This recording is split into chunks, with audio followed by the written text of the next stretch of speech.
Love,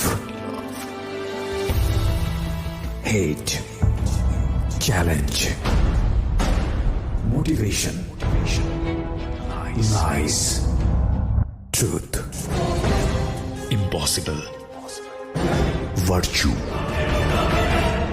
morality, something beyond entertainment. Welcome to my stage of reality. Stay tuned. Sunday and Wednesday with me RJ Kibriya, only on Dhaka FM 90.4.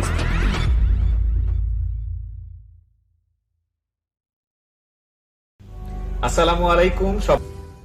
এই অনুষ্ঠানটি শ্রোতাদের জীবন গল্প ভিত্তিক অনুষ্ঠান। এই অনুষ্ঠানে শ্রোতারা স্বেচ্ছায় নিজেদের জীবনের গল্প বলেন। শ্রোতারা যা এখানে বলেন তা সরজমিনে ইনভেস্টিগেটেড নয়, সুতরাং সেদিক থেকে বিশ্বাস অবিশ্বাস একান্তই আপনার নিজের। সম্পূর্ণ বিনোদনমূলক এই অনুষ্ঠানটি আমাদের ব্যক্তি জীবনে কখনো কখনো শিক্ষণীয় ভূমিকা রাখে। এই অনুষ্ঠানে যারা আসেন স্বেচ্ছায় অংশগ্রহণ করেন।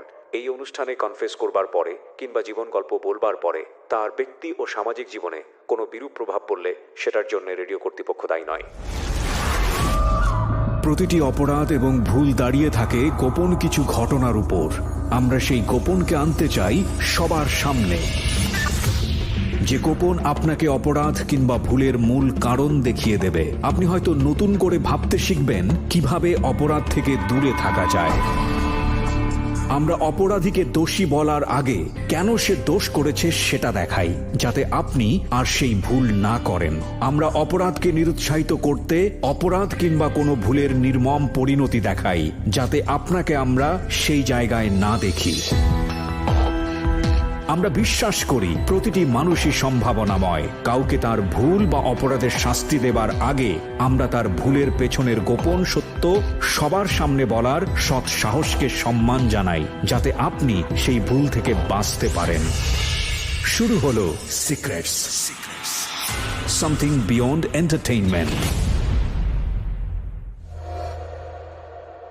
প্রিয় শ্রোতা, আপনাদের সবাইকে আমন্ত্রণ জানাচ্ছি রবিবারের রাতে সিক্রেটস অনুষ্ঠানে। আপনারা শুনছেন সারা দেশব্যাপী ঢাকা FM 90.4। আমি RJ কিবরিয়া আপনার সঙ্গে রয়েছি। সিক্রেটস অনুষ্ঠানটি নিয়ে নতুন করে বলার কিছুই নেই। আজকে আমরা 66 অর্থাৎ 66তম এপিসোড বা পর্ব আপনাদের সামনে প্রচার করছি, এবং এই অনুষ্ঠানটি আপনারা একযোগে শুনছেন আমাদের ইউটিউব চ্যানেল ঢাকা FM এর যে ইউটিউব চ্যানেলটি আছে সেখানে। ইউটিউবে একটাই সুবিধা, ওখানে নন স্টপ চলতে থাকে, বিরতিহীনভাবে আমাদের অনুষ্ঠানটি আপনারা শুনতে পারেন। এবং বাংলাদেশের রেডিওতে কেবলমাত্র এই দুটো অনুষ্ঠান, সিক্রেটস এবং জীবন গল্প, যেটি প্রচারিত হয় প্রতি বুধবার ঢাকা FM এ, এই দুটো অনুষ্ঠান যখন রেডিওতে প্রচার করা হয় তখন ইউটিউবেও প্রচার করা হয়, কেবলমাত্র ঢাকা FM এর ক্রেডিট এটা। ওকে, আমি কথা না বাড়িয়ে আজকে গেস্ট কে রয়েছেন আমার সঙ্গে তার সঙ্গে একটু পরিচিত হই। জি, আপনার নামটা একটু বলেন প্লিজ। আমার নাম ডালিয়া। বয়স কত এখন? বয়স আমার 88-তে জন্ম হয়েছে, খাটের উপরে বর্ষাকালে। ওকে, ঠিক আছে। ওকে, সো আপনি ওইভাবে আপনার হিসাব যাদের করার তারা করে নেবে। আচ্ছা, তো আমরা শুরু করি। আপনি একটু বলেন আপনার জন্ম জেলা কোনটা? আমার জন্ম জেলা ফরিদপুর। ফরিদপুরে, বর্তমানে থাকছেন ঢাকাতে নাকি? থানা শিবচর, জেলা মাদারীপুর। আচ্ছা, ইন্ডিয়াটা লাগবে না আবার। আপনি বর্তমানে থাকছেন কোথায়? বর্তমান থাকছি জায়গাটার নাম বলতে চাচ্ছেন, ঢাকাতে থাকছেন কিনা? হ্যাঁ, ঢাকাতেই থাকছেন। ঠিক আছে, তো শুরু করছি আমরা একেবারে ছোটবেলা থেকে, যেখান থেকে বলার আছে ব্যাকগ্রাউন্ড আমি একটু শুনতে চাই। আপনি ধারাবাহিকভাবে বলুন প্লিজ। আমার জীবনে 7 বছর থেকে আমার বেশিরভাগ অনেক কিছু মনে আছে। আচ্ছা, শুনি। এখানে একটু একটা কথা বলেন এই প্রিয় শ্রোতা, ওনার কোলে ওনার একটা বাচ্চা আছেন 2 বছর 3 মাস বয়স। ওর নাম কি? হাবিব। এবং ও বুঝতেই পারছেন যে ওনাকে রেখে আসা সম্ভব হয়নি, সুতরাং কিছুটা সাউন্ড ঢুকে যেতে পারে ওখানে বাচ্চাদের, যেটা হয় আপনারা হয়তো সাউন্ড শুনতেও পাচ্ছেন ও কিছুটা দুষ্টুমি করলে। সো আপনারা একটু মাইন্ডসেটটা রাখবেন এভাবে আর কি। ঠিক আছে, বলেন। হ্যাঁ, তো আমার 7 বছর থেকে আমার মনে আছে, আমার মা বয়স হওয়ার আগেই আমার মারে বিয়ে দিছে আমার আব্বার কাছে। আচ্ছা, তা বিয়ে দেওয়ার পরে বিয়ের পরে আর কি আমার মেয়েদের যেটা হয়, বড় হয় মেয়েরা, ওইটা হয়েছে আমার আম্মার। আচ্ছা, পরে হওয়ার পরে আমার দাদি কদুর ফুল অনেক আগেকার কথা, কদুর ফুল আর কি যেন একটা মুসাই করে কাগজে বাইন্দা আমার নানির কাছে পাঠাইছে, মানে আমার মা বড় হয়েছে এই কারণে। তো আমার মা বড় হয়েছে, তারপরে আমার বড় ভাই হয়েছে, তারপরে 5 বছর পর আমি হয়েছি। আচ্ছা, আমি হয়েছি পরে আমার ফুফুরা দাদিরা অনেক খুশি। আমি হওয়ার পরে আমার ভালোই খুব আদর করতো। মানে প্রথম সন্তানই আপনি ছিলেন? আমার ভাই বড়, তারপরে আমি। আচ্ছা, ওকে, হ্যাঁ। আমি হওয়ার পরে আমি মানে যখন 5-7 বছর তখন থেকে আমি মানে খুব মানে বিয়াদ্দপ ছিলাম। দুষ্ট ছিলেন? হ্যাঁ, আমার মার কথা শুনিনি, বাবার কথা শুনিনি, কারোর কথাই শুনিনি। আমার ইচ্ছা মতোই আমি চলছি সারা জীবন। জি। তো চলার পর থেকে তারপর আমার আম্মা মানুষের, আমার দাদি আমার আম্মা মানুষের বাড়ির কাজই করছে। তারপরে করার পর থেকে আমরা 3টা বোন হলাম। 3টা বোন হলাম। আমার ছোট ভাই হলো। আপনার বাবা কি করতেন? কৃষি? আমার বাবা কৃষি কাজ করতো। আচ্ছা। আমার বাবার বাড়ি নদীতে ভেঙে গেছে, সদরপুর আট্টশির ওইখানে ছিল। তো নদীতে ভেঙে যাওয়ার পরে আমার বাবা মানুষের বাড়িতেই থাকছে। তো আমার বাবা নানির বাড়িতে থাকতো। এর মধ্যে আমার বাবার ফুফুরা খুব বড় লোক। আচ্ছা। আমার বাবার ফুফুর কেমনি দিন সন্ধান পাইছে, তো আমার দাদি বলতেছে, আমার বাবার ফুফু আমার দাদি বলতেছে, রাজ্জাক তুই কষ্ট করবি কেন, পোলাপান নিয়ে টি আমার বাড়িতে আয়, কাম কাজ করবি, তোর বউ কাম কাজ করবো, তোরা খাবি টাবি। তো আমার আব্বা আমাকে নিয়ে, আমার ভাইরে নিয়ে, আমার মারে নিয়ে আমার দাদি বাড়ি আসলো। আমার নানি বাড়ির থেকে মনে করছে শ্বশুর বাড়ি থাকারছে ফুফু বাড়ি থাকি। তারপরে আসলো। আসার পরে আমার দাদি খুব কিপটা ছিল। আচ্ছা। আমার ওই দাদির একটা ছেলে ছিল, ছেলে মারা গেছে গলায় রশি দিয়া। ওই ছেলের 2টা ছেলে আর আমার কাকি আর আমার দাদি, আর অনেক সম্পদ তার, করার লোক নাই, দেখাশোনার করার লোক নাই। তো আমার বাবার আনলো। আমার বাবা সকালবেলা গরু টরু বের করতো, চকে টকেও যাইতো, কামলার ভাত টাত নিয়ে যাইতো। আমার আব্বা অনেক পরিশ্রম করতো। আমার বড় ভাইটা যে, ওই ভাই, একটা ভাই ছিল তখন, আমার ছোট ভাই হয় নাই। 3টা বোন ছিলাম আর একটা ভাই ছিল আমার বড় ভাই। আমার ভাইরে আমার মামা, 2টা মামা মানে মাথায় করে পালতো।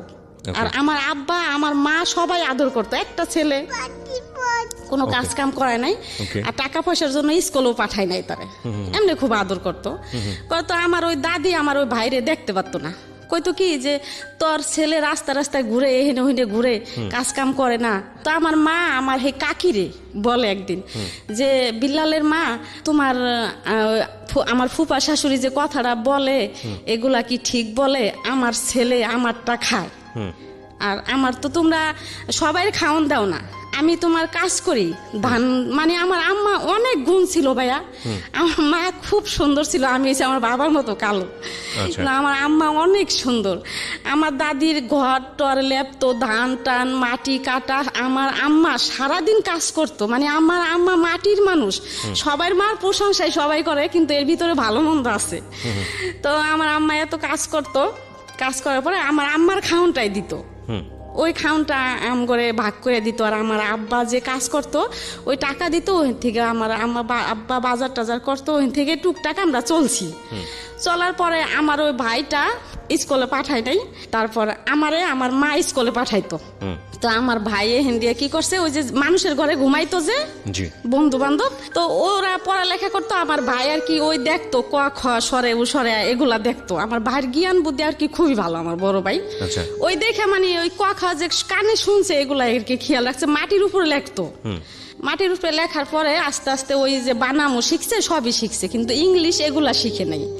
তো হঠাৎ করে আমার ওই দাদি রাগ করতো, কষ্টের অভাবের সংসার। আমার ভাই কি করলো, আমার ওই দাদির ছাগল চকের থেকে না কই আমার ভাই নিয়ে গেল, নিয়ে বেইসা ঢাকা এসে বললো। এখন তো আমার দাদি আমার বাবার সাথে, আমার আম্মার সাথে, সবার সাথে চিল্লাফাল্লা করতেছে। পরে ছাগল নিয়ে আইসা নারায়ণগঞ্জ সোয়েটার ফ্যাক্টরিতে, কারিগান সোয়েটার ফ্যাক্টরিতে চাকরি করছে। আমার মামা, আমার 2টা মামা, আর আমার আম্মা একাই। এখান থেকে আমার ওই মামা, আমার ছোট মামা যে, আমার 2 মামা, আমার বড় মামা বিয়ে করে নাই। এর মধ্যে আমার ছোট মামা প্রেম করছে।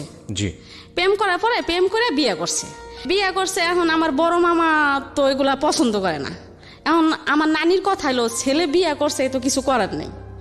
পরে আমার নানি কি করলো, আমার ওই মামানিরে জায়গা দিল। আমার বড় মামা এই জন্য আমার নানির সাথে কথা বলে না বলার পরে মা ডাকে না, টাকা পয়সা দেয় না, খাওয়ায় না। আমার বড় মামা আলাদা হয়ে গেল। আমার ছোট মামা আমার নানিরে নিয়ে, আমার মামানি নিয়ে আলাদা থাকে।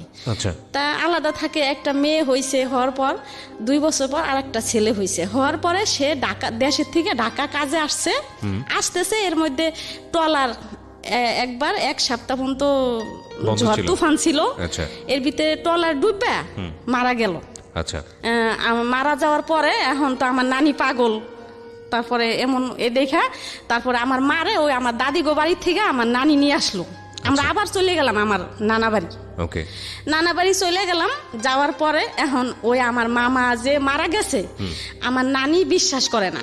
আমার নানি মানে পাগলের মতো হয়ে গেছে যে আমার ছেলে আমার কামাল মরতে পারে না, আমার কামাল আছে, আচ্ছা আমার কামাল মরে নাই। তো এরকম করতেছে করতেছে খুব করতেছে। ওই আমার বড় মামায় আর আমার নানিরে ডাকে না, মা বলে না। ওকে না বলনে দেশের মানুষ সবাই আলোচনা করে যে জামাল নামাজ পড়ে রোজা করে অথচ মারে ডাকে না, এগুলো তো তুমি ভালো করো না, কিন্তু কারোর কথা সে মাথায় নিত না। ওকে না অনেক একদিন বিচারে বসলো, মানুষেই আমার মামারে সাজা দিব, মা কেন ডাকে না, এত কষ্ট করে পালছে। উঠানের ভিতরে আমার মামারে মাথায় কয় মন যেন বুঝা দিয়ে আমার মামারে ঘুরাইবো উঠানের ভিতরে। আচ্ছা তো ঘুরাইবো, তো আমার নানি যখন করছে ঘুরাইবো সাজাটা দিব, তখন আমার নানি সব চেয়ারম্যান মেম্বার সবাই হাতে পায়ে জড়াই ধরলো যে সাজা না দিতে। হ্যাঁ আমার মামারে যেন সাজা না দেয়। ঠিক আছে, আমার মা ডাকতে হইব না, আমার টাকা পয়সা দিতে হইব না, আমার ছেলেরা সাজা দিবেন না আপনারা। মানুষের কথা মতো আমার মামা বড় মামা এখন আস্তে আস্তে ঠিক হইলো। তারপর গাছে তাবিজ রেখে আমার নানিরে বাসায় রাখলো, বাড়িতে রাখলো। তো আমরা ওই বাড়িতেই থাকলাম। বাড়িতে থাকার পরে এখন আমি তো একটু বড় হয়েছি, 10-11 বছর হয়েছে। এখন আমার ভাই ডাকা থাকে, এখন আমার ভাই গেলেই আমার নানি সবাই বিচার দেয় আমার ভাইয়ের কাছে যে তোর বোনে এরকম ওই রকম মাইসের গাছে উঠে অমুকের কাছে যায়, অমুকের কাছে যায়, অমুকের বাড়িতে যায়, অমুকের বাড়িতে চাকা ফিকে ইটের চাকা ফিতে অমুকের ভাতের মধ্যে পড়ে। তো এই কথা বললো আমার ভাই কি করলো, আমার ঢাকা নিয়ে আসলো। বা আমি মানুষের বাসায় খাই, বাসা থাকে, আমার বোনের নিয়ে আমি ঢাকা ভাড়া থাকুম। ঢাকা নিয়ে আসলো, তো আমি আসলাম। ঢাকা আসার পরে পরে আমার বাসার সাথে চাকরি করতো একটা ছেলে কামাল। তারপরে ও আমারে দেখা পছন্দ করলো। কত বছর বয়সে ঢাকায় আসলেন? হ্যাঁ কত বছর তখন বয়স? 11 বছর। 11 বছর বয়স। আপনি তো ওই সময় লেখাপড়াও হয় নাই আপনার? না আচ্ছা আমি 5-এ পড়ালেখা করছি কোন রকম। ওকে তারপর? তারপরে আমার ভাই কি করলো, আমার ওই কামাল তখন মনে হয় তার বয়স 22, 23, 25 হবে, আর আমার বয়স তখন 11। তো এরকম করতে করতে 1 বছর গেল। পরে 1 বছরের মধ্যে আমার ভাই তার সাথে বিয়ে দিয়ে দিল। আচ্ছা পরে আমি আমাদের বাড়িতে গেলাম। তারপরে আমগো ওইখান থেকে আমারে বরিশাল নিয়ে গেল। ওকে আমার ছোট বোন, আমি আর আমার মামা শ্বশুর, আমার চাচতো ভাসুর আর ওই কামাল জি আমার হাজবেন্ড। বরিশাল গেলাম। বরিশাল যাইতে যেতে লঞ্চ পাইনি, ছোট বরিশাল থেকে আবার লঞ্চে যাইতে হয় ওদের বাড়িতে। আচ্ছা পরে লঞ্চ পাই নেই, পরে ওইখানে থাকলাম রাত্রে। সকালবেলা লঞ্চ পামো, এখন পুলিশে ধরলো সবাইরে। আচ্ছা সবাই পুলিশে ধরলো, আমি ছোট, আমার কোথার থেকে যেন নিয়ে গেছে তারা, এই জন্য হ্যাঁ সবাই পুলিশে ধরলো। ওই কামালরে পুলিশে ধরলো। ধরার পরে অনেক হইলো, গ্যাঞ্জাম হইলো। হওয়ার পরে আমার ছোট বোনের কাছে নিয়ে আলাদা হেগারে জিজ্ঞেস করলো যে কি ব্যাপার, তুমি করে কই থেকে আনছে, কি আশায় বিষয়। পরে আমার ছোট বোন কইলো না আমার বোনেরে বিয়ে দিছে, আমরাই বিয়ে দিছি, এই জন্য তারা আনছে। তো কি করলো, তারা ছাইরা দিল, আমার দেশে নিয়ে গেল। দেশে নেওয়ার পরে আমি অনেক দিন থাকলাম দেশে। তারপরে আমার বড় ছেলে পেটে আসলো, 13 বছর তখন। আমার বড় ছেলে পেটে আসলো, পেটে আসার পরে আমার আবার ঢাকা নিয়ে আসলো আমার হাজবেন্ড আচ্ছা কামাল। আচ্ছা পরে আমগো বাড়িতে নিয়ে গেল, নিয়ে যে আমার বড় ছেলে হইলো। হওয়ার পরে কি করলো, ওই কামাল ছুয়েটে ফ্যাক্টরি চাকরি করতেই থাকলো। এর ভিতরে আমার বড় ছেলে হওয়ার 40 দিন পর আবার আমার মেজো ছেলে পেটে আসলো ভাইয়া। আচ্ছা তখন মানে আমার এরকম বুদ্ধি ছিল না, আর আমার ওই স্বামী বলে নাই এই বা এই, আমার কিছু বলে ফ্যামিলি নাই। প্ল্যানিং বলতে যেটা বোঝায় আর কি। ওকে হ্যাঁ হ্যাঁ আমি কিছু বলে নাই। আমি 40 দিন পর আবার আমার মেজো ছেলে পেটে আসলো। মেজো ছেলে পেটে আসলো, এখন তো আমার অবস্থা খারাপ। আপনার বয়স তখন কত? 14 বছর। 14 বছর বয়স। হ্যাঁ। একটা বাচ্চা আছে 14 অলরেডি? বছর হয় নাই। আচ্ছা পরে আমারে কি করলো, আবার বরিশাল নিয়ে গেল। নিয়ে গেল মধ্যে আমার মেজো ছেলে হইলো। এর মধ্যে আমার ভাসুরের আবার বিয়ে করাই নাই। আমার ভাসুরের বিয়ে করাইছে, বউ সুন্দরী, আবার টাকা পয়সাও আনছে। আর ও কামাল, আমার হাজবেন্ডের নাম কামাল। ওরে ও তো বিয়ে করছে, টাকা পয়সাও নেয় নাই, আবার বউ সুন্দর না। এই আবার ও মানে আলোচনা শুরু করলো বাড়ির ভিতরে। মানে আপনাকে নিয়ে আলোচনা হচ্ছে? হ্যাঁ আমার শ্বশুর শাশুড়ি সবাই এই আলোচনা করলো। এর মধ্যে আর কি এখন মানে সংসারে অশান্তি ফিরা। আমার এই যে আমার বাচ্চারে ভাত বাইরে খাইতে দেয় না, আমার খুব মানে কষ্ট। আমি ছোট মানুষ, আমার মানে চারিদিক দিয়ে মানে এখন আমার খুবই অত্যাচার অত্যাচার। আমি কাপড় তুপুর নদীতে ধুইতে আইতাম, ওই ছুতা দিয়ে আমি ঢাকা এসে পড়তাম, আচ্ছা একা একা লঞ্চে আইসে পড়তাম। আইসে পড়তাম, আবার আমার ভাই দিয়ে আসতো, আবার আমি আইসে পড়তাম। আচ্ছা, ওই যে আমার কেউ ভালোবাসে না বাড়ির, আবার আইসে পড়তাম। ওকে প্রিয় শ্রোতা, আমরা এই জায়গাটা একটা ছোট্ট বিরতি নেব। আর যারা এই অনুষ্ঠানে আসতে চান আমাদেরকে ফোন দেবেন, এবং ফোন নাম্বারটি হচ্ছে 09611904904। আমি আবারও বলছি 09611904904। আমাদের এই অনুষ্ঠানটি যখন রেডিওতে প্রচার হয় তখন একই সময়ে ঢাকা এফএম এর ইউটিউব চ্যানেলে প্রিমিয়ার হয়, এবং ইউটিউবে শোনার সুবিধা হচ্ছে যে ওখানে একেবারে নন স্টপ চলতে থাকে। সো যারা ইউটিউবে আসেননি আমাদের ঢাকা এফএম এর ইউটিউবে, তাদেরকে আমি বলবো সাবস্ক্রাইব করে আমাদের বেল বাটনটি অন রাখার জন্য। আমাদের ঢাকা এফএম এর চ্যানেলটি হচ্ছে সবচেয়ে সহজ উপায় হচ্ছে আপনি ইউটিউবে গিয়ে ঢাকা এফএম 90.4 নামে সার্চ করলেই আপনি চ্যানেলটি পেয়ে যাবেন। এছাড়াও যদি আপনি অ্যাড্রেস বার দিয়ে যেতে চান তাহলে www.youtube.com/dfm904। আমি আবারও বলছি youtube.com/dfm904। সো আমরা ছোট্ট একটা বিরতির পর আবারও ফিরে আসছি, সাথেই থাকুন। Secrets. Something beyond entertainment.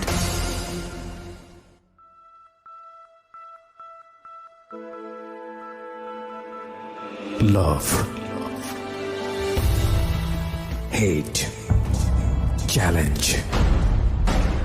Motivation. Lies. Truth. Impossible. Virtue. Morality. Something beyond entertainment. Welcome to my stage of reality. Stay tuned. Sunday and Wednesday with me RJ Kibriya, only on Dhaka FM 90.4.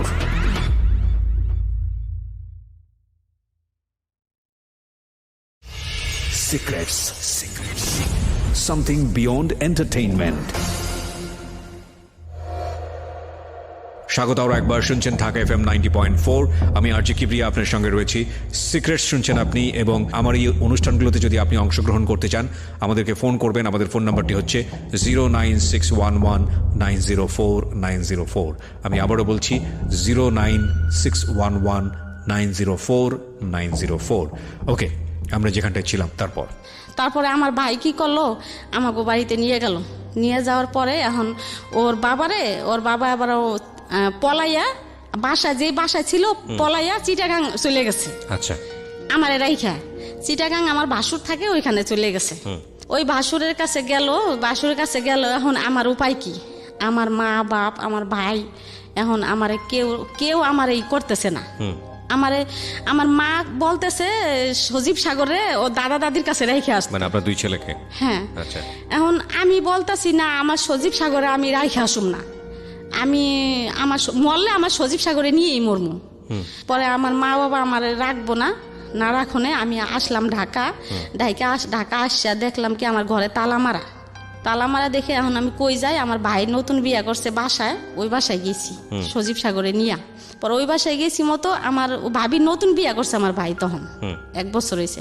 আমার ভাই কি করলো, ওই bag টক শুদ্ধ আমার রাস্তায় নামাই দিল যে আমি কিছু জানি না। বিয়ে কিন্তু তারাই দিছে, কয় আমি কিছু জানি না। এখন আমি কি করি, পরে ওই কামাল যে সোয়েটার ফ্যাক্টরিতে চাকরি করতো তার বন্ধু বান্ধব মেসে থাকতো, ওই মেসে আমি মনির ভাই ওদের বাড়িতে বাসায় গেলাম। আচ্ছা, যাই বললাম যে ভাই এরকম আপনার কামাল ভাই তো গেছে গা, এখন দেখেন অগ দুজনটা আমি কই যাবো, ভাই তো এরকম আমার বাসা থেকে বের করে দিছে, আমি কি করবো এখন। পরে ওরা আমার সন্ধ্যা হয়ে গেছে, ওই দিন আর কি করলো, আমার করলো আসেন ভাবি আমার বাসায় আসেন। পরে আমার নিয়ে গেল, তারা 4-5 জন মেসে থাকে, তারা এক রুমে ঘুমাইলো, 2 রুমের মানুষ এক রুমে ঘুমাইলো, আর আমার এক রুমে ঘুমাইতে দিল। আচ্ছা, তারপরের দিন আমার লঞ্চে উঠাই দিল, আমি আবার বরিশাল গেলাম। স্বামী নাই, আর এমনি তো তারা এরকম করে। বললো আমার আর কেউ জায়গা দিল না দেও না, আমি বরিশাল থেকে আবার ঢাকা আসলাম। এই সজীব সাগরে নিয়া ছোট 2জন, কেউ সুন্দর মতো হাঁটতে পারে না তখন। আইসা হরতাল, তখন আমি কি করলাম, রকেট আছে, লঞ্চও চলে না, রকেটে খুলনা গেলাম। আচ্ছা, ওই নদী দিয়ে রকেট চলে। খুলনা কেন গেলেন? খুলনা গেলাম হরতাল, তখন যশোর আমার নানির বোনের বাড়ি আছে, তারা খুব বড় লোক, ওইখানে যাবো আর কি। আচ্ছা, মানে ওইখানে এই- যাই এই দুটো- সজীব সাগরে নিয়ে কাজ করবো। দুটো বাচ্চাকে নিয়ে হ্যাঁ, আর স্বামী খামো। তখন কোথায় সেটা জানেন না? না, আমার তো কেউ জায়গা মানে দিতেছে না। কামাল তখন কোথায় আপনি জানেন না, না? জানি না। ওকে। তো খুলনা গেলাম, রাত হয়ে গেল। তারপরে ওইখানে বাইদ্যে বেটিরা আছে, টঙে থাকে। ওই বেটির সাথে কথা বললাম মতো ওই বেটিরা কয় কি, বোন তুমি থাক। আসলে আমি যেদিকে গেছি আর সজীব সাগরে নিয়ে সবাই আমার আশ্রয় দিত। পরে সকালবেলা ট্রেনে উঠাই দিল, আমি যশোর গেলাম। যশোর থেকে সজীব সাগরে নিয়ে কাজ কাম করলাম, খাইলাম। খাওয়ার পরে আমার আর কি যেথায় যাইতাম আমার মন বসতো না, যে আমি কি করলো, আমারে ভালো লাগতো না আমার কোথাও। পরে ওইখানে থাকলাম, আবার আইসা পড়লাম, আবার বরিশাল গেলাম মতো। পরে আমার দেওরে কি করলো, আমার মাইরা পরে আমার লঞ্চে উঠাই দিল। আমি কি করলাম, লঞ্চের থেকে আবার আমার চাচি শাশুড়িরা আছে, চাচতো দেওররা আছে, তারা আর কি আমার বুদ্ধি দিত যে ডালিয়া এরকম ভাবে চলবি, তুই যাবি না, কে যাবি, তুই বুঝা খাবি, তোর তো কোনো দোষ না, তুই ছোট মানুষ, তোর এরকম করবো কে, তোর তো হেরা দেখেই আনছে। পরে আমি এক ঘাটে থেকে উঠাই দিছি, আমি আর এক ঘাটে নাইমে পড়ছি। আচ্ছা, নাইমে বাইরে চেয়ারম্যান আছে মহিলা, ওদের বাড়িতে গেছি মতো। ওই মহিলা আমারে নিয়ে গেছে বরিশাল কোর্টে। আচ্ছা, আমারে দিয়ে মামলা করাই। এখন কেমনে দিন হেরা জানছে যে ডালিয়া তো লঞ্চে ঢাকা যায় নাই, নাইমে গেছে। ওকে। এখন যাই না তো হেরা পাগল হয়ে গেছে। তারপরে তখন ওই কামালে পাগলা করতো, ওই যে ট্রাকে হেল্পারি করতো। আচ্ছা, ওই চিটাগাং থেকে আবার পাগলা তার বোনের বাড়ি, আমার ননাসের বাড়ি আছে, বাসা আছে, আচ্ছা, ওইখানে আসছে। তাই ওর আব্বুরে লোকে দিয়া ফোন দিল যে এরকম এখন বুড়াকালে কি আমরা জেল খাটমু তোর লিগা, তোর বউ এরকম কোর্টে গেছে, মামলা করবো, এখন তোর বউ তুই বিয়া করছো, যেমনে হোক তোর বউ নিয়ে যা।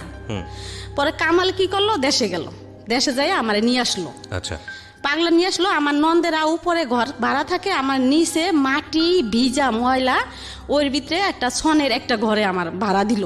আচ্ছা, ভাড়া দিল, মাটিতে ঘুমাই সজীব সাগরে নিয়ে। ও চিটাগাং এখানে ওখানে যায়, হেল্পারি করে, 4-5 দিন পর আসে। তাই আমার বাজারের টাকা দিয়ে যেত না, কোনো রকম আর কি দিয়ে যেত। তা ও একদিন টাকা না দিয়ে জায়গা, পরে আমি সজীব রে কই কি, তোর আব্বুর লগে যাই টাকা নিয়ে বাজার আনতে ক, দিয়ে যাইতে ক। আচ্ছা, পরে এ কইলাম দেখে আমার ঘরের ভিতরে নিয়ে ভাইয়া আমার অনেক মারলো। তখন আমার সাহায্য ছেলেটা পেটে আমার অনেক মারলো, মাইরে আমি বেহুশ হয়ে গেলাম। ওই পর্যন্তই আমি জানি। তারপরে যখন আমি হুশ হইলাম, তখন পাশের ঘরে ছনির মা ছিল। ছনির মারে বললাম কি যে ভাবি আমি নিচে শোয়াকে, কি তোরে যে মাইরে টেরে গেল তুই জানোস না। পরে এই হইলাম, সজাগ হইলাম। হওয়ার পরে আবার সন্ধ্যার সময় দেখি কি হে কামালে আমার জন্য ওষুধ পাঠাইছে। ওই সজল ছেলে আমার, সজীব সাগরের পর সজল পেটে আসছে, ওই সজলরে নষ্ট করার জন্য ওষুধ পাঠাইছে, 2টা সিরাপ পাঠাইছে। এটা আপনাকে জানাইও না, দুলাল একটা নাম, একটা লোকের নাম দুলাল, ওই দুলালের কাছে। আচ্ছা, পরে পাঠাইছে। এখন আমি অনেক খুশি হয়েছি ভাইয়া ওষুধ 2টা দেখা। আমি মনে করছি আমার মারছে, এজন্য বুঝে আমার ওষুধ 2টা কিনে দিছে, খুশি হয়েছি। এখন একজনের কাছে নিয়ে গেছি, কয় কি ভাবি এগুলা তো ওই যে বাচ্চা নষ্ট করার ওষুধ। পরে তারপর আমি খাইছি ভাইয়া, কি লিগা খাইছি, যে আমার বাচ্চা তো দরকার নাই। আচ্ছা, এত কষ্ট, আমি কেন বাচ্চা নিব, আর আমি কেমন যেন ছিলাম ভাই, আমি বুঝিই নাই এগুলা। আচ্ছা, ঠিক আছে, তো খেলেন। আমার ওই সজলটা আমি ওষুধ খাইছি, তারপরও আমার সজলটা নষ্ট হয় নাই। না হওয়ার পরে এমনি আস্তে আস্তে আমার সজলটা কি করলো, হইলো। তখন ওর আব্বু আর কি আস্তে আস্তে একটু ভালো হইতাছে। এখন আর কি ওই ট্রাকে যায় না, ডিউটিতে যায় না, এখন আর কি রিক্সা নিছে। পাগলার থেকে যাত্রাবাড়ি আসতো রিক্সা চালাইতে। তার ওই দুলাল ভাই ওরা সবাই রিক্সা চালাইতে আসছে। পরে একদিন ওই রিক্সা কি করছে, এক লোকের রিক্সায় উঠছে চোর। লোকটা বলতাছে কি, ভাই আপনি যে আমার একটা তার কিনে এনে দিবেন, রশি। আচ্ছা, ঠিক আছে, তো সামহাও রিক্সাটা কি চুরি করছে? হ্যাঁ। আচ্ছা, তা রিক্সা যে লোকের রিক্সা চালাইতো, ওই লোকের প্রতিদিন আর কি এত টাকা করে দিতে হইব, এই আর কি করছে। তা এখন রিক্সা ছাড়ে তো সে যাইতে পারে না অন্য কাজে, এখন রিক্সায় চালাইতে হইব। কি করলো, আমার পাগলার থেকে ওই আবার যাত্রাবাড়ি আমার বাসায় নিয়ে আসলো, মিরাজিবাগ, ওইখানে বাসা নিল। তা বাসা নিল, এরকম করতে আমার আবার বাচ্চা পেটে রইলো। আচ্ছা, বাচ্চা পেটে রইলো, যমজ 2 বাচ্চা। আচ্ছা, ছেলে পেটে আসলো। যখন পেটে থাকলো তখন থেকে আমার হাত পাও খুব জ্বালা পোড়া করতো। 2টা বাচ্চা পেটে, এখন অনেক কষ্ট হয়েছে আমার। ওই বাচ্চা দুটা সিজারে হইলো, 2টা বাচ্চা হয়েছে 2.5 কেজি। জি। এই বাচ্চা দুটো আমি অনেক কষ্ট করে বাইরে পালছি। পালার পরে ওই বাচ্চা দুটো বড় হইলো, তারপরে আস্তে আস্তে আর কি একটু কামাল একটু ভালোর দিকে আইতাছে। 3 বাচ্চা তখন আপনার? 5টা, সজীব, সাগর, সজল আর সাজ্জাদ শাহাদাতে জমজ। 3টা বাচ্চা হওয়ার পরে আরো 2টো হচ্ছে টুইন। হ্যাঁ হ্যাঁ এই যে ছেলেটাকে নিয়ে আসছেন তার সাথে আরেকজন আছে? হ্যাঁ, একই রকম? এর আগে। ও, এরও আগে আর 2টা? ওই ঘরে আর কি, ওই ঘরে 5 জন। ওকে, 5 জন। হ্যাঁ, তারপর? 5 জন হইলো। হওয়ার পরে আপনি তখন বয়স কত সব মিলায়? আমার বয়স মনে হয় তখন 21-22। 21-22 বছরের একটা মানুষ, তার 5টা ছেলে, 5টাই তো ছেলে, হ্যাঁ। 5টাই ছেলে, এবং তার জামাই হচ্ছে রিক্সা চালক। তো সব মিলিয়ে একটা সংসার কতটা স্ট্রাগল হয় এটা বুঝে নেওয়ার বিষয় আছে। হ্যাঁ, বলেন। তারপর এই কামাল কি করতো, 5টা সন্তান যেহেতু আমার তো কাজ করতে হবে নাকি, তো সে কাজ না করে কি করতো ভাইয়া, সকালে বসতো জুয়া খেলতে, আর রাত্রে হয়তো কারোর কাছ থেকে 1 কেজি চাল বা ডাল, ডিম এগুলা নিয়ে আসতো। আচ্ছা। এগুলো আনতো, তারপর আমি রান্না করে খাওয়াইতাম। মানে আমার স্বামীর আমি ভালোবাসতাম, সেও আমার ভালোবাসতো। সে আমার যত যাই করছে আমি কিন্তু তারে ছাইরা যাইনি। তো যাই হোক, সাজ্জাদ শাহাদাতের যখন 3 বছর বয়স, তখন আমি বলতাছি কি যে আমি বিদেশ যামুগা, আমার ভালো লাগে না এত কষ্ট। মানে তখন আস্তে আস্তে লাগে যে আমি বড় হইতেছি ভাইয়া। তখন আমি কই আমি বিদেশ যামুগা, কামাল রে বল আমি থাকুম না বাংলাদেশে, আমি বিদেশ যাই টাকা পয়সা কামাই করুম, আমিও ভালো থাকুম, আমার সন্তানেরাও ভালো থাকবো। তো ভাইয়া আমি কি করলাম, বিদেশ গেলাম গা, লেবানন। যেদিনকে গেলাম ভালোই গেলাম, 5 বাইরে ঘুমলয় থুয়ে গেলাম। যাওয়ার সময় অনেক কান্নাকাটি করছি। লেবানন চলে গেলেন এই ছেলে মেয়েগুলো সবগুলোকে রেখে? কোথায় রাখলেন? কামালের কাছেই রাখা। পরে লেবানন কি আসলে খুব প্রয়োজন ছিল? প্রয়োজন ছিল না, কিন্তু ওই যে কামালে খাওয়াই নাই, কাপড় চোপড় দেয় নাই, জুয়া টুয়া খেলতো, বাচ্চা কাচ্চা নিয়ে আমার খুব কষ্ট হতো। ওই কামালের কাছে আপনি যখন রেখে গেলেন, আপনার বড় বাচ্চাটার বয়স কত? বয়স মনে হয় তখন 6 বছর। আর ছোটটার? ছোট 6 বছর, 3 বছর, 4 বছর এরকমই। হ্যাঁ, তো বাচ্চা গোড়াই খেয়া চলে গেলাম। যাওয়ার পরে কি করলাম, যেদিন গেলাম গেছি ভালোই ভাইয়া, কিন্তু যাওয়ার পরে আমার চোখে ভাসে আমার বাচ্চা গো। যে আপনি লেবাননে নামার পরে কি করেছেন ওখানে, আমাকে বিস্তারিত বলুন। লেবানন প্লেন থেকে যখন নামলাম। কত টাকা লেগেছে আপনার লেবাননে? লেবানন গেছি, টাকা লাগে নাই আমার। কোনো টাকা লাগেনি? টাকা ছাড়াই নিয়ে গেছে? পাসপোর্ট করতে খালি টাকা লাগছিল। কাজ কি ছিল ওখানে? কি বাসায় কাজ করতে হবে? হ্যাঁ, বাসায় কাজ করছি। আচ্ছা, তারপর? তো ওইখানে প্লেন থেকে নামলাম। নামার পরে আমার ওই সাহেব আসলো একটা ছেলে নিয়ে, তারই ছেলে নিয়ে আসলো, আনলো মতো আমার প্রাইভেট কাটে গাড়িতে উঠাইলো, উঠাইয়া আমার বাসায় নিয়ে গেল। বাসায় নেওয়ার পরে দেখি কি 8-10টা বাচ্চা কাচ্চা ভাইয়া, একদম ওই ইন্দোরের বাচ্চার মতো ছোট ছোট ছোট ছোট। কি করলাম, আমার ওই বাসায় গেলাম মতো ম্যাডামে কি করলো, আমার গোসলখানায় নিয়ে গেল। আমি এমনি পরিষ্কার গোসলখানায় নিয়ে যাই, আমার কি করলো, কি একটা মেডিসিন দিয়ে আমার গোসল করাইলো যাতে মাথায় উকুন না থাকে। আচ্ছা, ওই প্রথম দিনই? হ্যাঁ, ওই দিনে ওই দেশের মানুষ উকুন পছন্দ করে না। আমার গোসল টোসল করাইলো, পানি আমার গোসল টোসল করাই আমার বসতে দিল। বসার পরে লাগে যিনি আমার বাংলাদেশের কথা মনে পড়লো, আমার ছেলে মেয়ের কথা আমার মনে পড়লো। আমার মনে হইতেছে যে আমি এখনই জায়গা, আমার আর ভালো লাগতেছে না। আমার যদি 6 মাসের রাস্তায় তো ভাই আমি পলাই আইসে পড়তাম, কিন্তু হাঁটার রাস্তা তো না, আসার মতো কোনো। যাওয়ার পরে আপনার খুব খারাপ লাগছে? যাওয়ার পরে আমার চোখে ভাসতেছে যে সজীব, সাগর, ওরা ওগো চেহারা, ওরা আমার জন্য কানবো, সাজ্জাদ শাহাদাতে ঘুমলয় থুয়ে এলাম, এখন ওরা কেয়ারে মা ডাকবো। এখানে একটা বিষয় একটু ইন্টারাপ্ট করছি প্রিয় শ্রোতা, যারা শুনছেন সিক্রেটস তাদের সবাইকে বলছি, আমরা সবসময় বলে থাকি জীবন গল্প এবং সিক্রেটস অনুষ্ঠানটি সব শ্রেণীর মানুষের জন্যে। আজকে যেই ভদ্রমহিলার জীবনের সিক্রেটস এখানে রিভিল হচ্ছে, একেবারেই আমাদের প্রান্তিক পর্যায়ের একজন মানুষ, এবং সবচাইতে যদি আমি মানে নাম্বার দিয়ে যদি কাউন্ট করি, তাহলে আমি বলবো যে সবচাইতে সংখ্যাগরিষ্ঠ মানুষদের মধ্যে তারা। এবং এদের যে জীবন বোধ বা এদের যে জীবন আচরণ, অর্থনীতির সাথে যে ফাইট বা এদের জীবনের যে সংগ্রাম, সেখানেও কখনো কখনো ভুল হয়ে যায়। এই ভুলগুলো থেকেও আমাদের শেখার আছে। আমি চাইবো আপনারা শেষ পর্যন্ত মনোযোগ দিয়ে শুনবেন। এটা শুধুই একজন কিশোরীর জীবন যুদ্ধের গল্প না, এটা একজন কিশোরীর ভুল করার গল্প, অপরাধের গল্প, এবং সে সবশেষে নিজেকে রিয়ালাইজ করার গল্প। এবং আশা করছি এখান থেকে আপনারা কিছু না কিছু শিখতে পারবেন। জি, তো লেবাননে যাওয়ার পরে আপনার মনে হচ্ছিল যে ছেলেদেরকে আপনি খুব মিস করছেন? তখন আমি মনে হইতাছে যে আমি যদি হাঁটার জায়গা হইতো তাহলেও আমি রওনা দিতাম। 6 মাস যদি লাগতো হাঁটতে, তো আমি 6 মাস ধরে পরে যদি আমার ছেলে মেয়ে দেখতে পারতাম হাঁটতে হাঁটতে যাইয়া, তারপর আমি হাঁটা ঠকা শুরু করতাম। আচ্ছা, তো কি করলাম, ওইখান থেকে তো আর আসা যাবে না। তো আমার রাত্রে আর কাটলো না, রাত্রে এরকম বসেই রইলাম বারিন্দায়। তো সবাই তো ঘুমাইতেছে, সকালবেলা ভোরে উঠছি, উঠে আমি পাগলের মতো করতেছি। আচ্ছা, সাহেব ম্যাডামরে ডাকতেছি, ম্যাডামরা তো তখন ঘুমাইবো, আমি ভোর 6টা বাজে যে ডাকা শুরু করছি যে আমারে দিয়ে আসেন, আমি থাকুম না। তারা তো আর আমার ভাষা বুঝে না। আচ্ছা, আমারে ডাল, চাল, আলু, ডিম, আমি যা যা পছন্দ বাংলাদেশের মেয়েরা খায়, ওই দালালে বলে দিছে যে এগুলো এগুলো আইনে দিবেন, তাহলে থাকবো, মেয়ে খাইবো।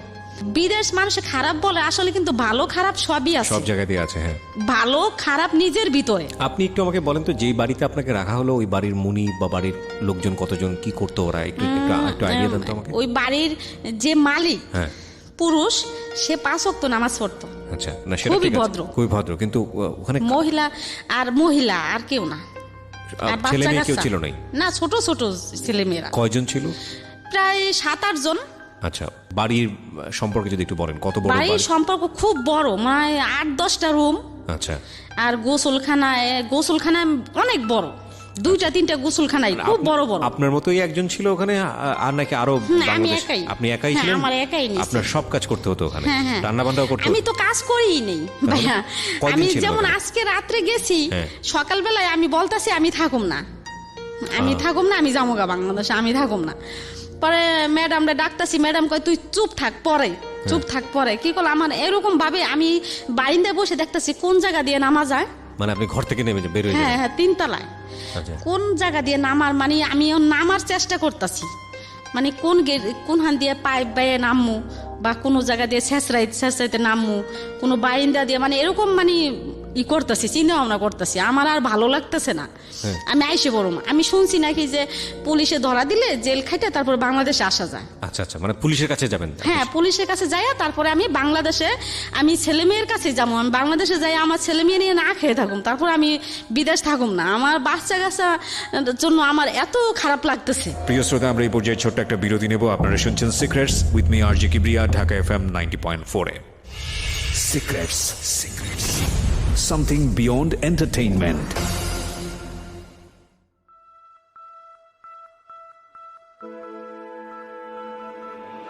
Love. Hate. Challenge. Motivation.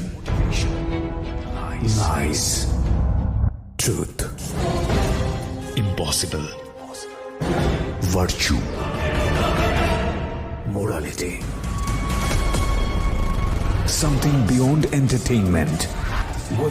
Welcome to my stage of reality. Stay tuned. Sunday and Wednesday with me RJ Kibriya, only on Dhaka FM 90.4.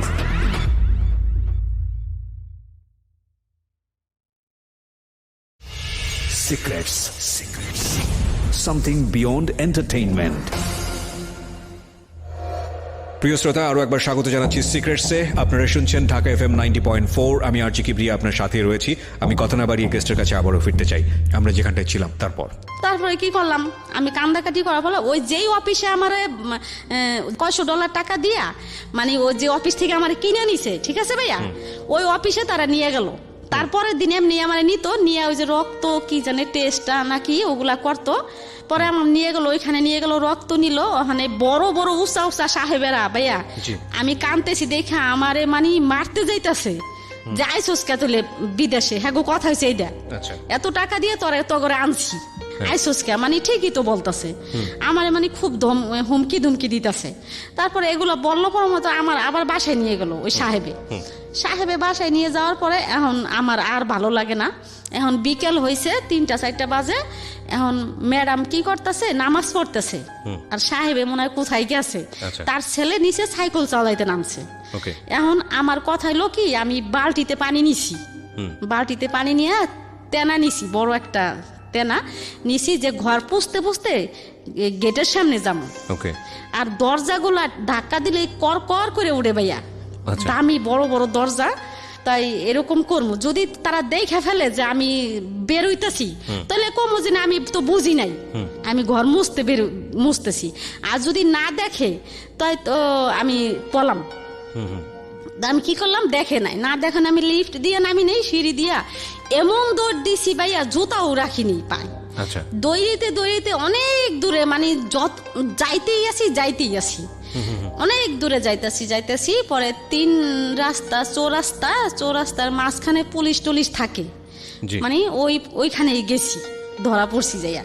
পরে ওর কাছে বললাম, পরে তারা তো আমার ভাষা বুঝে না, তো বাংলাদেশি মেয়ে আছে ওইখানে, বাংলাদেশি মেয়ে কাজ করে যাইতেছে, পলাইনে মেয়েরাই জি, কাজ করে যাইতেছে, ওই মেয়েরে ডাকছে ওই পুলিশে, কয় এদিকে আয়। পরে গেল, কয় কি শুনতো এই মেয়েটা কি কথা কি বলতেছে।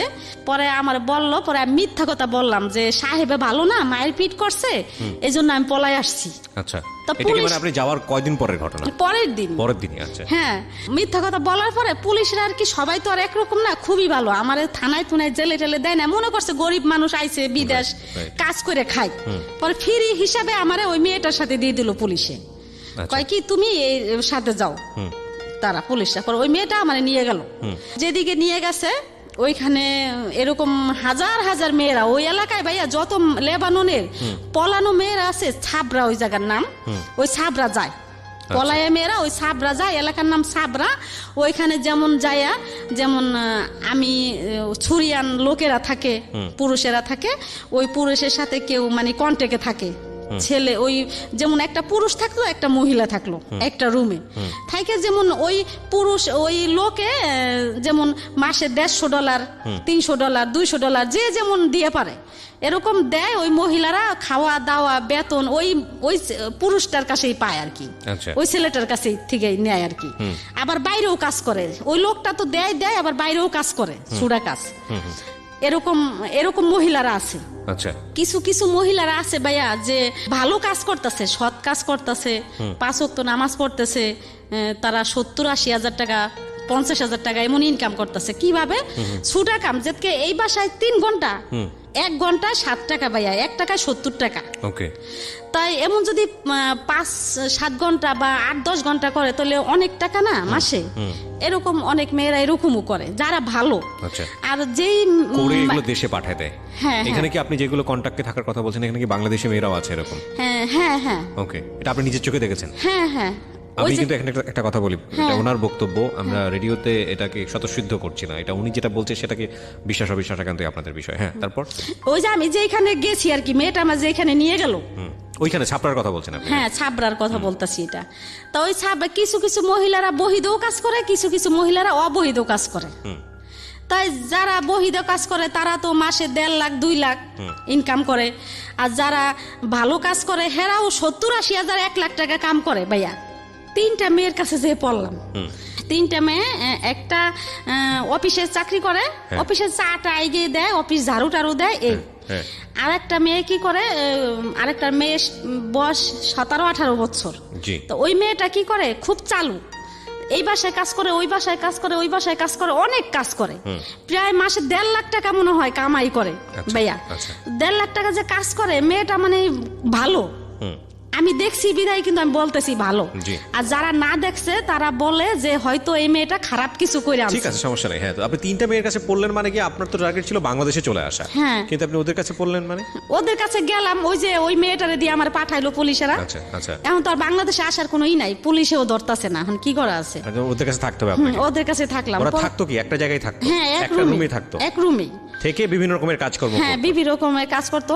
তো আপনার সেদিক থেকে তো ওই বাড়িটাই ভালো ছিল, ওই বাড়িতে থাকলেই তো ভালো ছিল। হ্যাঁ, ভালো ছিল, কিন্তু ওটা আটকাতো সবকিছু। আটকা আমার ভালো লাগে না, ওই যে আমি তো বাংলাদেশে আসার জন্য পলাইছি, আসতে তো পারলাম না। রাইট, আমি এখানে একটু ইন্টারাপ্ট করছি, মাফ করবেন।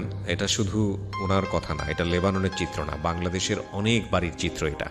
এটা আসলে এই জায়গাটা নিয়ে আমাদের ভাবার সময় হয়েছে, কারণ আমি নিজেও ভাবি, ধরেন একজন অপরিচিত মানুষ যখন আপনার বাসায় মানে হোমমেড হিসেবে কাজ করছে, তখন ওই মানুষটাকে আপনি বাসার মধ্যে রেখে দরজা জানলা বন্ধ করে রেস্টুরেন্টে যাচ্ছেন খাওয়ার জন্য। আমি সিচুয়েশনটাকে রেস্টুরেন্ট দিয়ে এক্সাম্পল দিলাম, বিষয়টা হয়তো খুব অমানবিক এটা ফিল করার জন্য, বাট অনেক সময় হয়তো খুব জরুরি একটা কাজেও আপনি যাচ্ছেন। এই জরুরি একটা কাজে যাওয়ার সময় আপনি বাসায় যেই লোকটাকে রাখছেন সেই লোকটাকে আপনি তালা বন্ধ করে যাচ্ছেন। এখন কথা হচ্ছে যে সলিউশনটা কি। কারণ আপনি একটা জরুরি মিটিংয়ে যাচ্ছেন, আপনার অফিসে প্রয়োজন, আপনার বাসায় হোমমেড ছাড়া আর কেউ নাই, তাহলে আপনি কি তাকে অফিসের গাড়িতে করে নিয়ে মিটিংয়ে নিয়ে যাবেন? এটা তো সম্ভবই না। তো সম্ভব যদি না হয় তাহলে বাসাতে রেখে আসতে হবে। এবং বাসাতে রেখে আসলে আপনি তালা বন্ধ না করলে তো উপায় নেই, কারণ আপনার বাসায় যে জিনিসপত্রগুলো আছে সেগুলো চুরি হয়ে যেতে পারে। তাহলে দেখুন বোথ সাইড থেকে বিষয়টা একটা বড় রকমের সমস্যা। এবং এই সমস্যা আমরা আমাদের এই যে ডিজিটাল প্রযুক্তির যুগে বিভিন্ন রকমের বিভিন্ন কিছু বের করে সমাধান করে দিচ্ছি, কিন্তু আমাদের এই খুব অমানবিক জায়গার সমস্যাগুলো নিয়ে আমাদের একটু ভাবা উচিত। যে ঘন্টার পর ঘন্টা যে মানুষটা বাসায় কাজ করছে, ওই মানুষটা তালাবদ্ধ অবস্থায় বাসার মধ্যে থাকছে, আল্লাহ না করুক কোনো একটা দুর্ঘটনা যদি ঘটে, নির্ঘাত মারা পড়বে। তো এটা তো আমি যতদূর জানি যে এটা আইনত একটা অপরাধ, এটা এইভাবে রাখা যাবে না। কিন্তু এটা একটা সলিউশনটা কি? সলিউশনটা তো আমাদের আসা উচিত, একটা কমফোর্টেবল একটা সলিউশন। এবং এই সলিউশনের জায়গা নিয়ে আমাদের মনে হয় কাজ করা উচিত।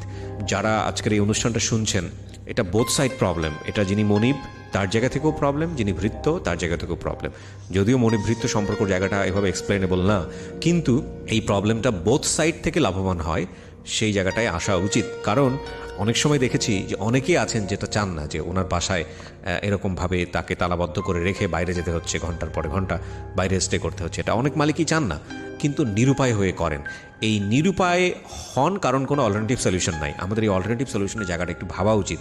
এবং আমি মনে করি যে কেউ যদি এই জায়গাটায় কোনো একটা কন্ট্রিবিউশন রাখতে পারেন, একটা বেটার সলিউশন আসতে পারেন, তিনি অসাধারণ একটি কাজ করবেন, অসাধারণ একটা কাজ করবেন। আমি আমার জায়গা থেকে তাকে অগ্রিম সাধুবাদ জানিয়ে রাখছি। এবং আমার জানা নাই যে আসলেও কোনো সলিউশন আছে কিনা। আপনাদের যদি কিছু জানা থাকে আপনারা এসে আমাদের ফেসবুকে লিখতে পারেন। আমার ফেসবুকের ঠিকানা www.facebook.com/kibriya.rj। আমি আবারও বলছি www.facebook.com/KEBRIA.RJ। পেজটি RJ কিবরিয়া নামে আছে, ওখানে লাইক দেওয়ার পরে আপনি আমাকে ইনবক্স করতে পারেন। If it is proper solution then আমি নিজে আপনার সঙ্গে কাজ করব। ওকে, ঠিক আছে। তো তিনটা মহিলার সঙ্গে আপনি থাকবেন? তো তিনটা মহিলার সাথে আমি থাকলাম। তো এরকম ওই মেয়েটা এরকম ভালো টাকা ইনকাম করে, তারা 6টা বোন মেয়েটারা বাংলাদেশে মানিকগঞ্জ। আচ্ছা। ওই যে চালু ম্যাডামেরা তার ভাষা বুঝতে পারে, আচ্ছা। এই জন্য তার মার্কেট অনেক।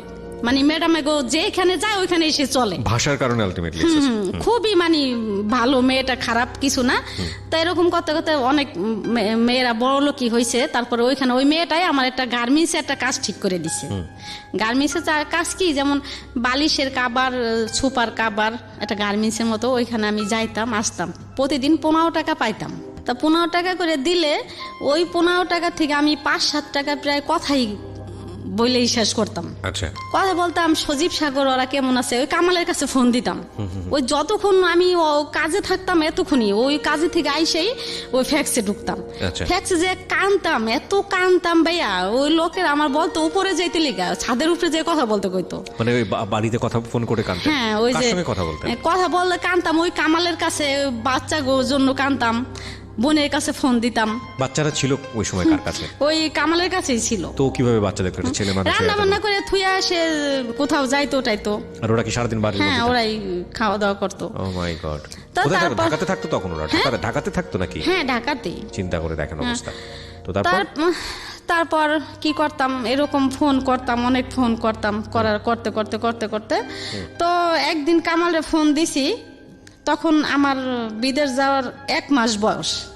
যে বলতেছি কি, আপনি কয় আমি ফরিদপুর যাইতেছি। আমি কই কে? কয় কি আমার বলে পেটে ব্যথা, আমার মা সুস্থ রেখে গেছিলাম আমি। আর আমার মা রাজি ছিল না আমি বিদেশ গেছি। আমার নানি, আমার মা রাজি ছিল না। আর আমি বিদেশ যাওয়ার পরে আমার মায়ের সাথে রাগ খুব, আমার মায়ের সাথে ফোনে কথা বলিনি। কামালে বলতাছে কি আমার বলে পেটে ব্যথা, আমি দেশে যাইতেছি। আচ্ছা। আমার আম্মা মারা গেছে। লেবাননে কতদিন হচ্ছে আপনার ওই সময়টাতে? তখন 1 মাস। চিন্তা করে দেখুন, 5টা ছেলে মেয়ে রেখে গেছে সে, এবং ওই সময়টাতে তার মা মারা গেল, বাবাও তো নাই। সবকিছু মিলে একটা অদ্ভুত রকমের কষ্টদায়ক জীবন। ওকে, বলেন তারপর। তো ওই আবার গেল নানি মারা, এরপরে আমি ওই কাজ করতেছি তো মানে ওই সাবরা এরকম একটা এলাকা, পলানো মেয়েরা হাজার হাজার হয়ে গেছে, অশৃঙ্খলা। মানে এগুলাতে মানে ওই এলাকায় মানে অনেক মেয়েরা এরকম। তাই এরকম ওই দেশের সরকার আছে না, ওই দেশের সরকার বাংলাদেশের সরকারের সাথে পরামর্শ করে মানে একটা বের করছে, যেন ওই দেশের থেকে এই দেশের সরকারে কিভাবে ওই দেশের ওই মেয়েগুলা আনা যায়। আচ্ছা। পাসপোর্ট তো নাই। আচ্ছা। পাসপোর্ট ছাড়া তো মারা গেলেও বাংলাদেশে আসা যায় না। আমার সামনে ভাইয়া এক মহিলা মারা গেছে, বাংলাদেশে পাঠাইতে পারে না ওরা করে পরে কেমনি দিন ফিটটা পরে ওইখানে আলবাহার একটা সাগর আছে ওইখানে ফালাই দেয়। চিন্তা করেন অবস্থা। বলেন তারপরে কি করলো, এই পরামর্শ করলো দুই দেশের সরকার মিলা, মানে অনেক মেয়েরা হয়ে গেছে, ওই মেয়েরা করতেছে পরে যে মেয়েরা আসার, অনেক মেয়েরা 5 বছর হয়ে গেছে 10 বছর হয়ে গেছে অন্য ছেলের সাথে মানে সঙ্গী নিয়ে থাকতেছে। আর আমি তো যাওয়ার পরের থেকে তো শোক একটার পর একটা আছেই, আবার বাচ্চা থুয়ে গেছি, আবার মা মরছে, আবার নানি মরছে। আর আমার ভাইয়া ওরকম কোনো মন মানসিকতা ছিল না। অনেক ছেলেরা আমার অফার করছে ভাইয়া যে ডালিয়া তুমি আমার সাথে থাকো, তোমার $300 টাকা দিম, $100 টাকা ভাইয়া 9,000 টাকা, $300 দিম, $400 দিম, আমার সাথে থাকো, আমার সাথে থাকে তুমি কাজ করো, তোমার খানার কোনো অভাব হইব না। ভাই আমি অনেক কষ্ট করছি, খানার কান্নাকাটি করছি অনেক, জানেনি তো আমার কি অবস্থা গেছে তখন। এইভাবে কাটাইছি পরে 3 মাস শেষ, 3 মাসের শেষে পরে ওইখানে $400 টাকা দিয়ে এক জায়গায় নাম দিছি বাংলাদেশে আসার জন্য, ছবি নাম দিছি, দিয়া পরে কি করলাম ওই বাংলাদেশে আসার করলাম, বাংলাদেশে আইসে বললাম ভাইয়া ওকে বাংলাদেশে আসলাম, আইসে পরে বাচ্চা কাচ্চা দেখলাম ভালোই। কতদিন পরে আসলেন? 4 মাস পরে। 4 মাস পরে আসলেন, আচ্ছা। 4 মাস পরে আসলাম, আইসা বাচ্চা কাছে দেখলাম ভালোই। তখন সালাউদ্দিনের সাথে আমার চিনি আগের থেকেই, কিন্তু সালাউদ্দিন আমার নিয়ে নেগেটিভ ভাবতো, কিন্তু আমি ভাবতাম না। মানে পরিচয়টা কিভাবে হয়েছিল ওনার সঙ্গে? পরিচয় আমরা এক জায়গায় ভাড়া থাকতাম। আচ্ছা। ভাড়া থাকতাম, ওই বিদেশ থেকে আমার একদিন পরিচয় হলো আসার পরে। আচ্ছা। আসার পরে আমি খালপার আমার ওইখানে বাজারে গেছি, ও পেয়ারা কিনতেছে, কয় কি ডালিয়া তুমি আইসো? পরে আমি হরে ভাই আইসি। পরে আমগো বাসায় গেল, যার পরে আমার নাম্বারটা নিল, নিয়ে পরিচয় আগের থেকেই। তারপরে এরকম নাম্বার টাম্বার নিয়ে পরে ওর সাথে কথাবার্তা হইলো। কামাল ওই সময় এরকমই, মানে ওই যে আমি বিদেশ তাইছি, কাম কাজও করে না, ওই কামাল কাজে গেছে নাকি, সকালবেলা আমি বের হইতাম, কই গেল খুঁজতে যাইতাম যে দেখি কাজে গেছিনি, যাই দেখতাম জুয়া খেলে, এরকম অনেক, মানে এই কামালে পাগলামি করতেছে ভাইয়া, থামে না। না থামনের পরে একবার করলাম, 3,000 টাকা নিয়ে কাজে গেছে, রিক্সা তখন ভ্যান চালা, 3,000 টাকা নিয়ে কাজে গেছে। এখন রাত্রে আইসে কয় ডালিয়া আমার কাছ থেকে না 3,000 টাকা আলু বাজার সদরঘাট ওইখান থেকে নিয়ে গেছে ছিনতাইকাররা। তা আমি মনে মনে পরে চিন্তা করলাম যে 3,000 টাকা নিছে, ভ্যান নেয় নাই, টাকা নিলে তো ভ্যানও নিয়ে যাইব, তা নেয় নাই তো সে মনে হয় জুয়াই খেলছে। ঠিকই ভাইয়া জুয়া খেললে হারছে। আচ্ছা। তাই যাই হোক রাত্রে খুব জর্গা করতাম ওর সাথে আমি, জুয়া নিয়ে। তারপরের দিন সকালে আবার এই জুয়া খেলতে বসে যাইয়া, জুয়া খেলতে বইয়া জিতে আইসে, সারাদিন জুয়া খেলছে, রাত্রে আইসে। পরের দিন সকালে বাজারে যাইয়া 5-7 কেজি একটা মুরগি বড়, ওই একটা মুরগি আনছে মতো আমার ভালো লাগে না। আমার কথা হলো ভাই আমি গোস মাছ না খাইয়া প্রতিদিন আলু ভর্তা ডাল খামো, আমার স্বামী আইনে দিব, আমার বাচ্চা কাছে নিয়ে খামো, কাজের টাকা খামো, আমি কেন সে জুয়া খেলবো? এই জুয়ার টাকা গেলে জিতে সেই কাজটা করেছে। হ্যাঁ, জুয়ার টাকা ভাই আমার একদম ভালো লাগতো না, জুয়া লাগে যিনি আমার সতীন এরকম মনে হইতো, মানে বিষের মতো লাগতো। পরে ওই মুরগি সে আনছে, আইনা নিজে কাটছে, কাইটা কুইটা আমার ডালিয়া তুমি রান্না করো, পরে আমি খামো। পরে আমি রান্না বান্না করি না, আমার তো মন খারাপ, কইলে ঝগড়া লেগে যাবো, মারামারি। তারপরে আমায় তার সাথে গেলাম, সে বলতেছে ফোন আইছে আমি এক জায়গায় যাই আলু বাজার। পরে আমি গেলাম, যাইতে দেখি কি যে জুয়ার ঘরে যে বইছে, বইয়া এখন আমি যে থাবা দিয়ে হাত ধরছি যে কি ব্যাপার, এখন তো জুয়া খেলতেছেন আপনি যে অস্বীকার জান আমার কাছে আমি জুয়া খেলি না, এটা তো ঠিক আছে, আপনি খেলতেছেন তো জুয়া, মানে সরাসরি ধরছি আমি যাইয়া, কয় হ্যাঁ আমি খেলতাছি। তখন এগুলো আমার পিছিয়ে আই পড়লো। তা এরকম করতে ঘরে একটা টিভি ছিল ভাইয়া, এরকম 2 দিন পরপরই বন্ধ রাখতো, 2 দিন পরপরই টেলিভিশন বন্ধ রাখতো। হ্যাঁ, টিভি বন্ধ রাখতো। এখন তো ওই 7-8 বছর বয়স হয়েছে তখন সজীব সাগর সজলের, তখন ওই বাচ্চা ও কামি দিয়ে দিছে ভাইয়া, পড়ালেখা করাই নাই, ওই কামে দিয়ে দিছে। ওই বাচ্চারা হেরে নিয়ে আমি খুব ব্যস্ত থাকতাম, ছেলে মেয়েরা কাজে গেল কিনা, ওই আমার স্বামী গেল কিনা, এরকম মানে আমি টেনশনে থাকতাম। ওকে প্রিয় শ্রোতা, আমরা এই জায়গাটা একটা ছোট্ট বিরতি নেব, আর যারা এই অনুষ্ঠানে আসতে চান আমাদেরকে ফোন দেবেন, এবং ফোন নাম্বারটি হচ্ছে 09611904904। আমি আবারও বলছি 09611904 আমাদের এই অনুষ্ঠানটি যখন রেডিওতে প্রচার হয় তখন একই সময়ে ঢাকা এফএম এর ইউটিউব চ্যানেলে প্রিমিয়ার হয় এবং ইউটিউবে শোনার সুবিধা হচ্ছে যে ওখানে একেবারে নন স্টপ চলতে থাকে। সো যারা ইউটিউবে আসেননি আমাদের ঢাকা এফএম এর ইউটিউবে, তাদেরকে আমি বলবো সাবস্ক্রাইব করে আমাদের বেল বাটনটি অন রাখার জন্য। আমাদের ঢাকা এফএম এর চ্যানেলটি হচ্ছে সবচেয়ে সহজ উপায় হচ্ছে আপনি ইউটিউবে গিয়ে ঢাকা এফএম 90.4 নামে সার্চ করলেই আপনি চ্যানেলটি পেয়ে যাবেন। এছাড়াও যদি আপনি অ্যাড্রেস বার দিয়ে যেতে চান তাহলে www.youtube.com/dfm904, আমি আবারও বলছি youtube.com/dfm904। সো আমরা ছোট্ট একটা বিরতির পর আবারও ফিরে আসছি, সাথেই থাকুন। Secrets. Something beyond entertainment.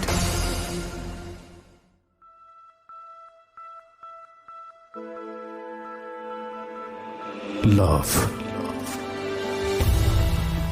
Hate. Challenge. Motivation. Lies. Truth. Impossible. Virtue. Morality. Something beyond entertainment.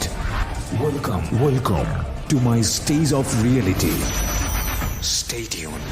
Sunday and Wednesday with me, RJ Kibriya, only on Dhaka FM 90.4.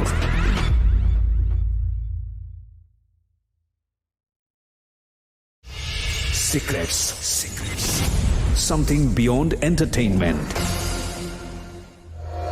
আরও একবার স্বাগত জানাচ্ছি প্রিয় শ্রোতা, আপনারা শুনছেন সিক্রেটস ঢাকা এফএম 90.4-এ। আমি আরজি কিবরিয়া আপনার সঙ্গে রয়েছি এবং কথা না বাড়িয়ে গেস্টের কাছে আমি যাব। তার আগে আপনাদেরকে যেটা বলতে চাই, আমাদের এই অনুষ্ঠানটি আপনারা একযোগে শুনতে পাচ্ছেন আমাদের ইউটিউব চ্যানেলে। আমাদের ইউটিউব চ্যানেলটি হচ্ছে www.youtube.com/dfm904। ওখানে প্রিমিয়ার হচ্ছে এবং ওখানে গিয়ে আপনি শুনতে পারেন। প্লিজ সাবস্ক্রাইব করতে ভুলবেন না। সাবস্ক্রাইব করার পরে নোটিফিকেশন বাটনটি অন করে নেবেন। ওকে, আমরা যেখানটায় ছিলাম তারপর তো ভাইয়া এরকম ব্যস্তই থাকতাম, ছেলে মেয়ে নিয়ে, স্বামী নিয়ে এরকম ব্যস্ত থাকতাম। হাতে ধরলেন তারপর? হ্যাঁ, হাতে নাতে ধরলাম, এরকম করতাম। করার পরে এই সালাউদ্দিন তো আমার বাসায় আসা যাওয়া করতো। আজকে ডালিয়া ফাঁক, আমি ঘর ভাড়া দিতে পারতাম না, সালাউদ্দিন ঘর ভাড়া দিতে পারি না। সালাউদ্দিন পরে নেন, টাকা নেন। সালাউদ্দিন আজকে ঘর ভাড়া দিত, কালকে কেন কাঁচামরিচ, পেঁয়াজ, বাজার, চাল, মানে ওরা আমার সবসময় দরকার থাকতো টাকার। ও চাইতে দেরি আছে ভাইয়া, দিতে দেরি নাই। আচ্ছা, আমার বাসায় আসা যাওয়া করতো, তাই সবকিছুই আমার দিত। আমার লসুন শীত আসলে আমার সালাউদ্দিন সালাউদ্দিন তো এইগুলো দিত। আপনার হাজবেন্ড তো সন্দেহ করার কথা এবং আপনার জায়গা থেকে সন্দেহ করার কথা, ও সন্দেহ করতো না। মানে ওই সালাউদ্দিন আমারে বোন রাখছে, আর অনেক আগের থেকে প্রায় 5-7 বছর আগের থেকে আসা যাওয়া করে। বিবাহিত ছিল নাকি অবিবাহিত ছিল? তো এরকম আমার দ্বিতীয় তো ওই কামালে আবার ওরা সন্দেহ করতো না। আমিও মানে এগুলা কিছু ভাবতাম না, ভাবতাম যে এমনি ভালো লাগে, ওর মায়া লাগে, এই জন্যই দিতেছে। আচ্ছা। তা এরকম করতো একদিন ব্রাহ্মণবাড়িয়া লাইনে ও গাড়ি হেল্পারি করে তখন। তো আমার জন্য একটা 3 পিস নিয়ে এসে ভাইয়া। পরে আমি থাকতাম 4 তলায়, 3 তলায় একটা শারমিন করে একটা মেয়ে ছিল। ওই মেয়েটার আমি বললাম যে শারমিন, সালাউদ্দিন না আমার জন্য একটা 3 পিস আনছে রে। শারমিন কয়, ডালিয়াফা, মানুষের একজন একটা জিনিস দেয়, মানুষ স্বার্থের লিগে দেয়, স্বার্থ ছাড়া কিন্তু কেউ কিছু দেয় না। পরে আমাকে দুধ ওই আমার বোন ডাকে, ও কি স্বার্থ চাইবো আর দুধ, এগুলো আমি কানেই নিলাম না, মাথায় আনলাম না। আমি এগুলা বিশ্বাস করি না কারণে আমার ফোন নাই, মোবাইল কিনে দিল সালাউদ্দিন, এরকম করতো। তো এরকম কিনে দেওয়ার পরে আমি সালাউদ্দিনের পছন্দ করতাম না ভাইয়া, ও হ্যাংলা। আর আমি মানুষটা নিশ্চয় আমি এরকম ছিলাম না, আরো 11 বছর আগের কথা, ভালোই ছিলাম। তাই আমার চয়েস ছিল খুব ভালো, সুন্দর চয়েস ছিল আর হ্যামস্যাম। ও হেল্পারি করতো, গাড়িতে থাকতো, হ্যাংলা পাতলা, ভালো লাগতো না, ক্যাসরা টাইপের। পরে আমি কাজল করে আরেকটা ছেলে আছে, ওই কাজলের সাথে কথা বলতাম, অনেক কথা বলতাম। ওর ফোন দিয়ে কাজলের সাথে কথা বলতাম। আচ্ছা, তো কথা বলানে ও আর কি কাজলের সাথে ওর সাথে লাগছে, মানে কাজলের সাথে ও কথা বলতে দিব না। এই আমারে ঘরের ভিতরে যায়, এই আপনি ওর লগে কিহের কথা, কে বলছে এটা? এই সালাউদ্দিন। কিন্তু কামালে আমার সন্দেহ করতো না, কামালে ভাবতো যে ওরা ছোট থেকে বিয়ে করছি, ছোটকালে ও আমার ভালোবাসে, আর কামাল আমার ভালোবাসতো, আমিও কামালে ভালোবাসতাম। সংসারে আল্লাহ যত অশান্তি থাকুক, যাই থাকুক, তাই এরকম হইতে হইতে হইতে হইতে এই সালাউদ্দিন আমার সব যাবতীয় যা আছে সব চালাইতো। এরকম করতে করতে প্রায় 5-7 বছর গেল ভাইয়া। ওকে। 5-7 বছর পরে একদিন সে কোথায়, এখন সে ড্রাইভার আর কি, ওই সময় ড্রাইভার কোথায় যেন গেছে, এখন ফোনে টাকা ভরতে পারে না, টাকা শেষ হয়ে যাইব। এখন টাকা শেষ অবস্থা, এখন আমার বলতেছে কি, ডালিয়া আমার ফোনে টাকা নাই, এই কথাই বললো, চাই নাই টাকা, মানে সালাউদ্দিন। হ্যাঁ। আর এত এই 5-7 বছর ধরে আমার এই টাকা দিয়েছে ফোনে, উল্টা সে টাকা চাচ্ছে আপনার কাছে। হ্যাঁ, চাইতেছে না, মানে বলতেছে টাকা নাই। এতদিন আমারে টাকা দিছে, আমার পিছে অনেক টাকা ভাঙছে ভাই, আমি যদি বলতাম আকাশের চাঁদ তাই সে রাজি। আর হিন্দি আমারও অভাব ছিল, বলতে কি ছেলে মেয়ে ছোট ছোট ছিল, আর সে ছেলে মেয়ের প্রতি কোনো করে নাই, খেয়াল করে নাই। মানে আলটিমেটলি আপনি আপনার হাজবেন্ডের কাছ থেকে যেটা প্রত্যাশা করছেন সেটা আপনি পান নাই, যে কারণেই আপনার সালাউদ্দিনের প্রতি একটু হলেও অন্যরকম একটা কনসেন্ট্রেশন গ্রো করেছে। টাকা পয়সা সব কিছুই। তারপর এই সালাউদ্দিন বলতাছে আমার তখন মোবাইলে, পর্যন্ত আপনাদের সম্পর্কটা ভাই বোনের সম্পর্ক। হ্যাঁ। ওকে, তারপর কিন্তু সালাউদ্দিন মানে ও আস্তে আস্তে আইতেছি আর কি, আচ্ছা, আস্তে আস্তে আর কি খারাপ দিকে আইতেছি আর কি। আমি এখন ওই যে টাকা দিলাম বলতেছে যে, তখন থেকে আস্তে আস্তে তখন থেকে ওর প্রতি আমি দুর্বল হয়ে গেলাম। তাই বলতেছে টাকা নাই আমার মোবাইলে, ডালিয়া টাকা তো ভরতে পারতেছি না, কেমনে কথা কম। তা আমি আবার ডাক্তার দোকানে গেলাম, ডাক্তার দোকানে যাই ওরে 50টা টাকা দিলাম। এই প্রথম টাকা পেয়ে শীতের দিন ও নাচানাচি শুরু করছে গাড়িতে, যে এত বছর পরে আমি আজকে আমার ভালোবাসা সার্থক হইল। এত বছর ডালিয়া আমার সাথে ভালোভাবে একটু কথাও কয় নাই, আজকে আস্তে আস্তে এখন ডালিয়া আজকে আমার মোবাইলে টাকাও দিল বলতেছে আর কি।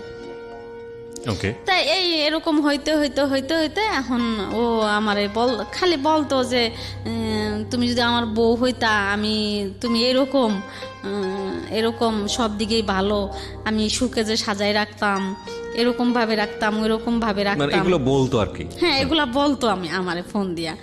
আবার আমি এরকম বলতো। পরে একদিনকে আমারে অফার করছে, আমার বিয়ার অফার। পরে আমি বললাম কি যে সালাউদ্দিন তুমি তো বিয়ে করো নাই, আর আমার তো 5টা বাচ্চা কাচ্চা, এগুলা তো হয় না, তোমার মা বাবা তো এগুলা মাইনেই নিব না। কয় সমস্যা কি, আমরা 5টা-6টা ভাই, 5টা-6টা ভাইয়ের মধ্যে নাইলে আমি করলাম, আর এরকম কত হইতাছে। তো এগুলা বলার পরে তখনও মানে আমি এতই না। তারপর আস্তে আস্তে কি করলাম, আমি রাজি হয়ে গেলাম যে আচ্ছা ঠিক আছে সালাউদ্দিন, আমি যামুগা তোমার সাথে, আমার আর ভালো লাগে না, এত বছর ধরে আমি এত কষ্ট করলাম। আর কামাল রে আমি সব সময় একটা কথাই বলতাম যে দেখেন আপনি এমন করেন, আমি রাগও করি না, আমি রাগ করে কোথাও যাইও না, পোলাপান থুয়া অন্য সমস্ত মায়েরা হইলে রাগ করে যাইতো গা, হ্যান তেন আমি মারেন কাটেন বকাবকি হন, বাজার দেন না দেন, আমি কোথাও যাই না, আমি একদিন যাবো, মানে এটা আমার মুখের বুলি ছিল। আমি যে সালাউদ্দিনের সাথে যাবো তা না, আমি বলতাম যে আমার এত কষ্ট ভালো লাগে না, একদিন চলে যাবো, আমি একদিন যেদিন যাব তোমার কাছ থেকে ওই দিনকে আর কোনোদিন আমি ফিরাবো না। এগুলো সবসময় আমি কামালে বলতাম, কিন্তু কামাল কোন রকমই মানে বুঝতো না, ভালোবাসতো আমারে ভাইয়া, কিন্তু বুঝতো না বুঝনে আমি কি করলাম, ওই সালাউদ্দিনের সাথে একদিন চলেই গেলাম। আচ্ছা, সালাউদ্দিনের সাথে গেলাম কিভাবে, সজীব সাগর সজল তো মোটামুটি ভালোই বড়, তো সাজ্জা ছোট, তখন 4 বছর, জমক ছেলে 2টা। আচ্ছা, ওই সাজ্জা সাদাতে সালাউদ্দিন আমার যেখানে বাসা নিতে কইলো, ওই যে কেরানীগঞ্জ নদীর ওই পার, ওইখানে ভর্তি করলাম সাজ্জা সাদাতে মাদ্রাসা। আচ্ছা, মাদ্রাসায় ভর্তি করে ওইখানেই বাসা নিলাম। তো আমি সালাউদ্দিনের সাথে চলে গেলাম। যাওয়ার পরে 2 দিন পর সালাউদ্দিন আর আমি কোর্টে গেলাম, যাইয়া কাবিন করলাম। আচ্ছা, 2 লাখ টাকা কাবিন করলাম। এর আগে কামাল রে আমি বাচ্চা কাচ্চা কোথায় তখন? 3 ছেলে কামালের কাছে, আর 2 ছেলে আমি ওই মাদ্রাসায় ভর্তি করছি। আচ্ছা, তার মানে বাচ্চা কাচ্চা সব কামালের জিম্মাতেই আছে। আর 2 ছেলে আমার রাখছি যে আমি যেন ওকে দেখতে পারি। পরে ডিভোর্স দিছি আরো আগে, কিন্তু কামালের সাথে ওই যে আমার ঝগড়াঝাটি, এই জন্য কামালের সাথে আমার ভালো একটা সম্পর্ক। ডিভোর্স আগে কিভাবে দিয়েছেন? ডিভোর্স ওই কামাল রে সালাউদ্দিনের কাছ থেকে যাওয়ার আগে সালাউদ্দিনই আমারে দেওয়াইছে কামালের ডিভোর্স, যে তুমি আমি কামালের ডিভোর্স দিয়ে দাও। পরে কি করলাম, আমি ডিভোর্স দিয়ে দিলাম কামালরে, দিয়া সালাউদ্দিন রে নিয়ে আমি কেরানীগঞ্জ ওদিকে বাসা নিলাম। নিয়ে পরে 2 দিন পরে আমরা কি করলাম, কোর্টে যায় 2 লাখ টাকা কাবিন করলাম। 2 লাখ টাকা কাবিন করলাম। এরপরে কামালে তো আমি যেদিন গেছি ওই দিন থেকে যদি আইয়ে দেখছে আমি ঘরে নাই, এই পাগল, এই দিন ওই আর কি তার হুশ হইল, কিন্তু এতদিন তার হুশ হয় নাই। সে ভাবে নাই যে আমি চলে যাম। আমি কামাল পাগলের মতো হয়ে গেছে। সালাউদ্দিন গো বাসায় নিচতলা, আমার গো বাসায় 5 তলা। সালাউদ্দিনের মা বাবা সবাই নিচতলায় থাকে। তাই যাওয়ার মধ্যে আমার বাসায় সালাউদ্দিনই যাইতো, কামাল জানে, আর তো কেউ যাইতো না। তাই ও সালাউদ্দিনের সাথে আমি কাবিন করলাম। তাই এই হিন্দি আর কি আমার খোঁজাখুঁজি করতেছে কামাল, যে কোথায় গেল, রাগ হয়ে হয়তো কারো বাসায় গেল না কি করলো, সে এখনো বুঝে নাই যে আমি সালাউদ্দিনের সাথে গেছি। তখন পর্যন্ত সে মানে বিশ্বাসই করতে পারছে না, বিশ্বাসই করতে পারতেছে না যে আমি সালাউদ্দিনের সাথে চলে যাবো। আর সালাউদ্দিন তো বাড়িতে, আমার ওই জায়গায় থুয়ে সালাউদ্দিন বাড়িতে আশেপাশে ঘুরতো, যেন না বুঝতে পারে কেউ, কামালে যেন না বুঝতে পারে। তো তারপরের দিন কামাল সালাউদ্দিন রে এক গলির মধ্যে নিয়ে ওর পায়ে ফন্দ ধরছে সালাউদ্দিনের, যে সালাউদ্দিন ডালিয়া কই আছে তুই কইতে পারবি, তুই আমার বাসায় যাইতে আইতি, তোর সাথে পুনর করতো, সারাদিন কথাবার্তা কইতো, তুই কত ডালিয়া কই আছে। পরে সালাউদ্দিন কয় ভাই আমি তো জানি না ডালিয়া কই আছে।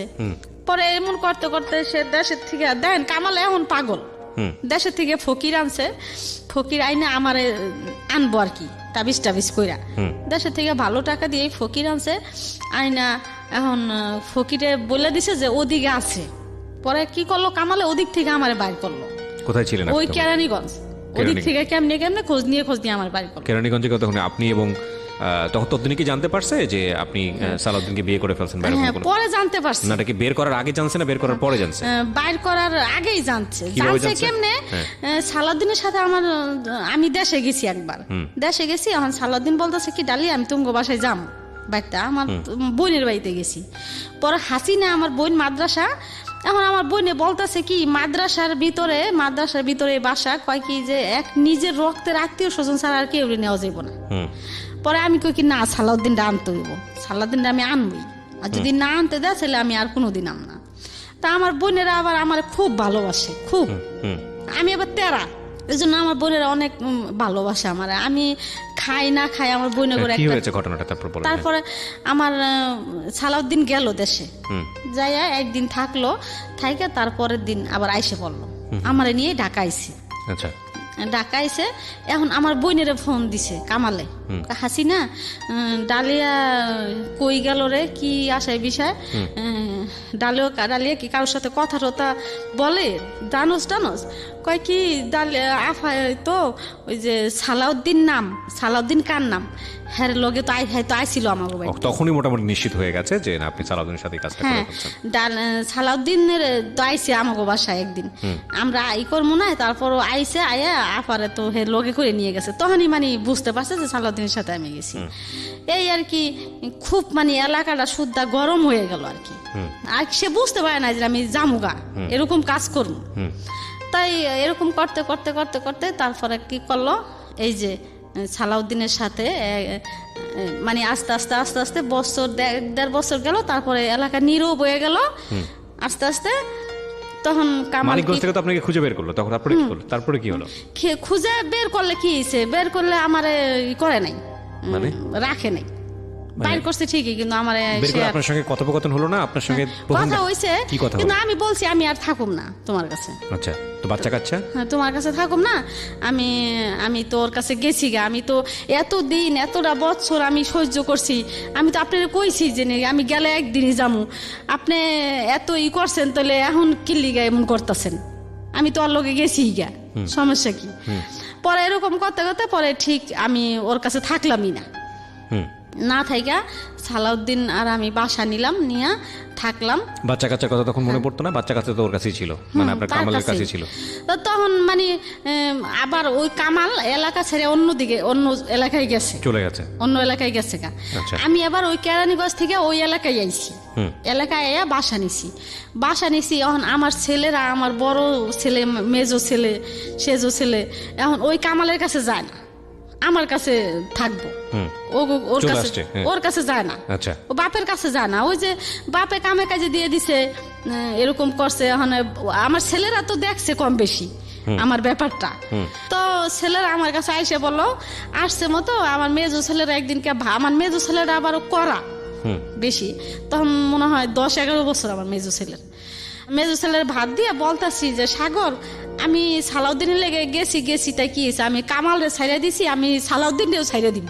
তো করে যদি সালাউদ্দিন না পছন্দ করে, আমি তো করে চাই, আমি সালাউদ্দিনেরও আমার দরকার নেই, আমি তো নিয়ে থাকুম, আমি যাই করছি আমি তো বাই করে নিয়ে থাকুম, আমি তো করে হালাম না। সালাউদ্দিন যেদিন কইব যে ও করে ঘরে জায়গা দেশকে, আমি সালাউদ্দিনরে ছাইড়া দিম, আমি তো করে ছাড়ুম না।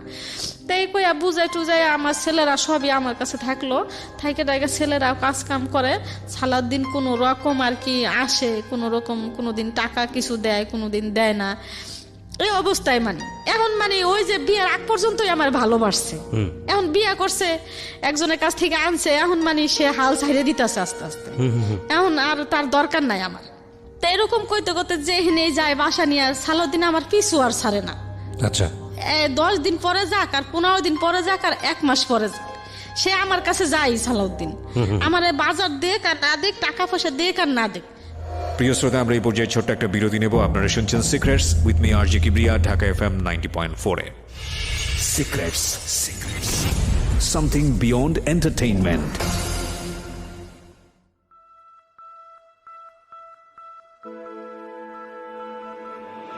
Love. Hate. Challenge. Motivation. Lies. Truth. Impossible. Virtue. Morality. Something beyond entertainment. Welcome to my stage of reality. Stay tuned. Sunday and Wednesday with me RJ Kibriya, only on Dhaka FM 90.4.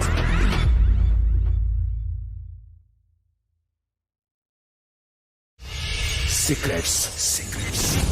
Something beyond entertainment.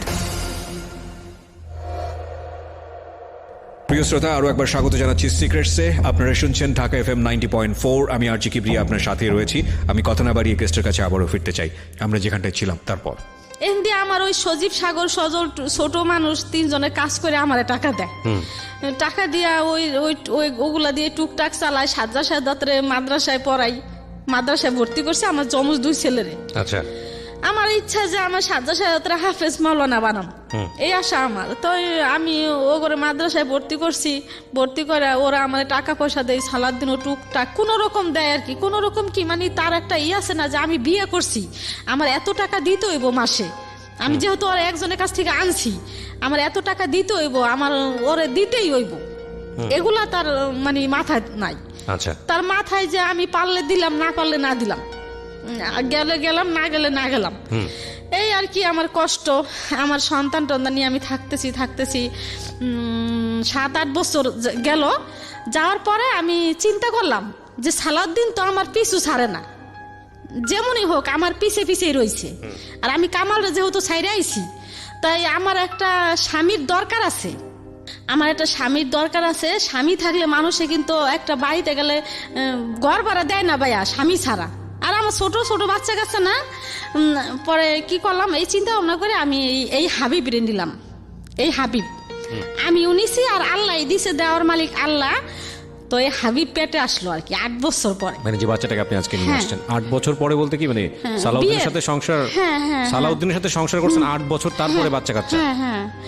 এই 8 বছর আমি একটু জানতে চাই, 8 বছর কি হলো, মানে আপনার সালাউদ্দিনের সাথে কোনো সমস্যা হয়নি, সে আপনার বাচ্চা কাচ্চা সহ মেনে নিয়েছে? মেনে নিছে, কিন্তু আমার বাচ্চা কাচ্চারা খারাপ জানতো না। কি লিগে খারাপ জানতো না, আমার বিয়ের আগে আমার বাচ্চা কাচ্চারা খুব ভালোবাসতো সে, কিন্তু বিয়ের পরে মনে হইলো কি সালাউদ্দিন আমার বাচ্চা কাচ্চা মানে তার একটা দেওয়াল হয়ে গেল, মানে কেমন যেন বাচ্চাগুলোর সাথে ঠিক মতো কথা বলতো না। আর যেমন বিয়ের আগে আমার সজীব সাগর বলতো, মামা আমার 10 টাকা দেন, আমার 5 টাকা দেন, গেলে গলা ধরতো, মামারে ভালোবাসতো, আমার টাকা দেন, মুড়ি খামু, হ্যান খামু, তেন খামু, চাল মুড়ি খাম। কিন্তু তখন আর আমার ছেলেরা কেউ ওই সালাউদ্দিনের সাথে আর কথা বলে না, আর সালাউদ্দিনও আমার ছেলেকে বেশি ভালোবাসে না, ওই সাজ্জাদ শাহাদাতের দুইটু সামনে পড়লে কথা কয়, না পড়লে নাই। তা এর মধ্যে এই বাচ্চা না আমার পেটে আসলো, আসার পরে বাচ্চাটা পেটে আসলো, তখন ওর চাকরি নাই, সাসপেন্ড করলো। সাসপেন্ড করার পরে এখন সালাউদ্দিনের চাকরি নেই, চাকরি নাই। আমি টুকটাক ব্যাগের কাজ করতাম, সজীব সাগর সজল টাকা দিত, এই দিয়েই আমি চলতাম, ঘর ভাড়া দিতাম, আমরা খাইতাম, আবার সাজ্জাদ শাহাদাতের মাদ্রাসার বেতনও চালাইতাম।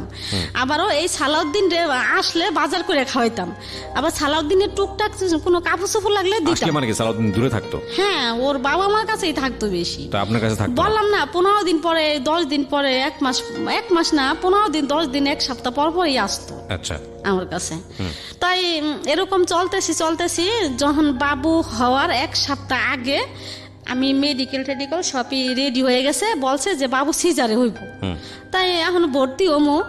এখন সালাউদ্দিনকে বলতেছি কি, সালাউদ্দিন এখন তো আমার মা ভর্তি হইতে হইব মেডিকেল, এখন কি করবো? এখন কয় আচ্ছা ঠিক আছে, যা একটা করাই যাইব। মানে ওরকম একটা মাথা করে না, মানে এটা গুরুত্ব দেয় না, না কি আর করে না। না কারণে ও 1 সপ্তাহ আগে আমার বাসার থেকে, বাবু হয়েছে নভেম্বরের 9 তারিখে, এর আগে 1 সপ্তাহ আগে আমার বাসা থেকে বের হয়ে যাইতাছে, সকালবেলা বের হয়ে যাইতাছে। যাওয়ার সময় আমি ওরে পিছর থেকে, আমার অবস্থা তো তখন ভালো না 1 সপ্তাহ আগে, তখন আমি পিছর থেকে ওরে জড়াই ধরে আমি কাইন্দে দিছি যে সালাউদ্দিন তুমি, আমার মনে হয় কি তোমার তখন মানে ওই সাসপেন্ড ছিল 2.5 বছর ভাইয়া, বাবু হওয়ার 1 মাস আগে ওর চাকরি হয়েছে আবারও। আচ্ছা, হ্যাঁ আবার হয়েছে। হওয়ার পরে এখন আমার আর ভালো লাগতেছে না, যে এমনি ওই কেমন যেন ওর ভাবসাব বেশি একটা ভালো না। আর চাকরি হয়েছে, এখন মনে হয় যে সালাউদ্দিন আমার ছেড়ে চলেই যাইব। আচ্ছা, এই ভাইবা মানে ওরে আমি পিছের থেকে জড়াই ধরলাম যে সালাউদ্দিন তুমি কি আমারে ছাইরা যাইবা গা, চাকরি হয়েছে, তুমি আমার ছাইরা যাও না সালাউদ্দিন, আমার মা নাই, আমার কেউ নাই, আমার কোনো আত্মীয় স্বজন নাই, আমার কে দেখবো এমন সময়। তখন আপনার 5টা বাচ্চা আপনার সঙ্গেই থাকে, আরো পেটে 2টা মাদ্রাসায় থাকে, আর কাজে কামেই থাকে বেশি ছেলেরা। পরে বললাম, ও আর কি কোনো মাথা লড়াইলো না ভাইয়া, যে আমি কই যাবো তোরে ছাইরা। আছে না এতটা বছর সংসার করছি ভাইয়া, মাথায় হাত দিয়ে বলতে পারতো যে কেন আমি তোরে ছাইরা যাম।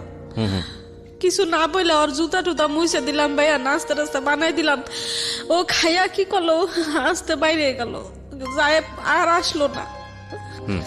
পরে আমি এই 9 দিন পরে আমি ভর্তি হমু, সালাউদ্দিনে ফোন দিতেছি যে ভাইয়া আমি তো ভর্তি হমু, আমি কেমনে কি করুম, আমি একলা, আমার তো কেউ নাই তুমি জানো, তাই আমি কি করুম। মানে ও আমার ফোনই রিসিভ করে না, না কারণে একদিন আমার বলতেছি কি যে, একদিন ওর বোনের জামাই ফোন দিছে আমারে, ওর বোনের জামাই আর কি ভালো অবস্থা, আর ওরা বেশি একটা অবস্থা ভালো না, 5-6 ভাই খাটে, টাকা পয়সা মানে খাইলে ভালো। আচ্ছা, আর ওর বোনের জামাই অবস্থা ভালো। তা ওর বোনের জামাই আমার ফোন দিছে, কবির নাম, বলতেছে কি ফোন দিয়া, কয় কে ডালিয়া? আমি কই হ্যাঁ আমি ডালিয়া। কয় আমি আপনি কে? কয় কি আমি কবির। পরে আমি কই কি ব্যাপার ভাইয়া, কেমন আছেন? কয় হ্যাঁ ভালো আছি। পরে বলতেছে কি ডালিয়া তোমার একটা কথা, তোমার সাথে কথা বলতে চাই। আমি কই বলেন। কয় কি তোমার তো সালাউদ্দিন ছাইরে দিতে চায়। পরে ভাইয়া লাগলো কি আমার সারা শরীরে ঘাম ছুটে গেল। ওর বোনের জামাই, মা বোন সবাই ভাবতাছে যে এখন সরকারি চাকরি ছিল না এতদিন, যাই হোক আসিল, এখন সরকারি চাকরি হইতাছে, আমার ছেলে আরো একটা বাচ্চা হইতাছে, ওই বাচ্চারে খাওন টাউন দিব, টাকা পয়সা দিব, আর ওগুলা এখন সবাই মানে চিন্তা ভাবনা করছে আমারে ছাড়াই হালাইব।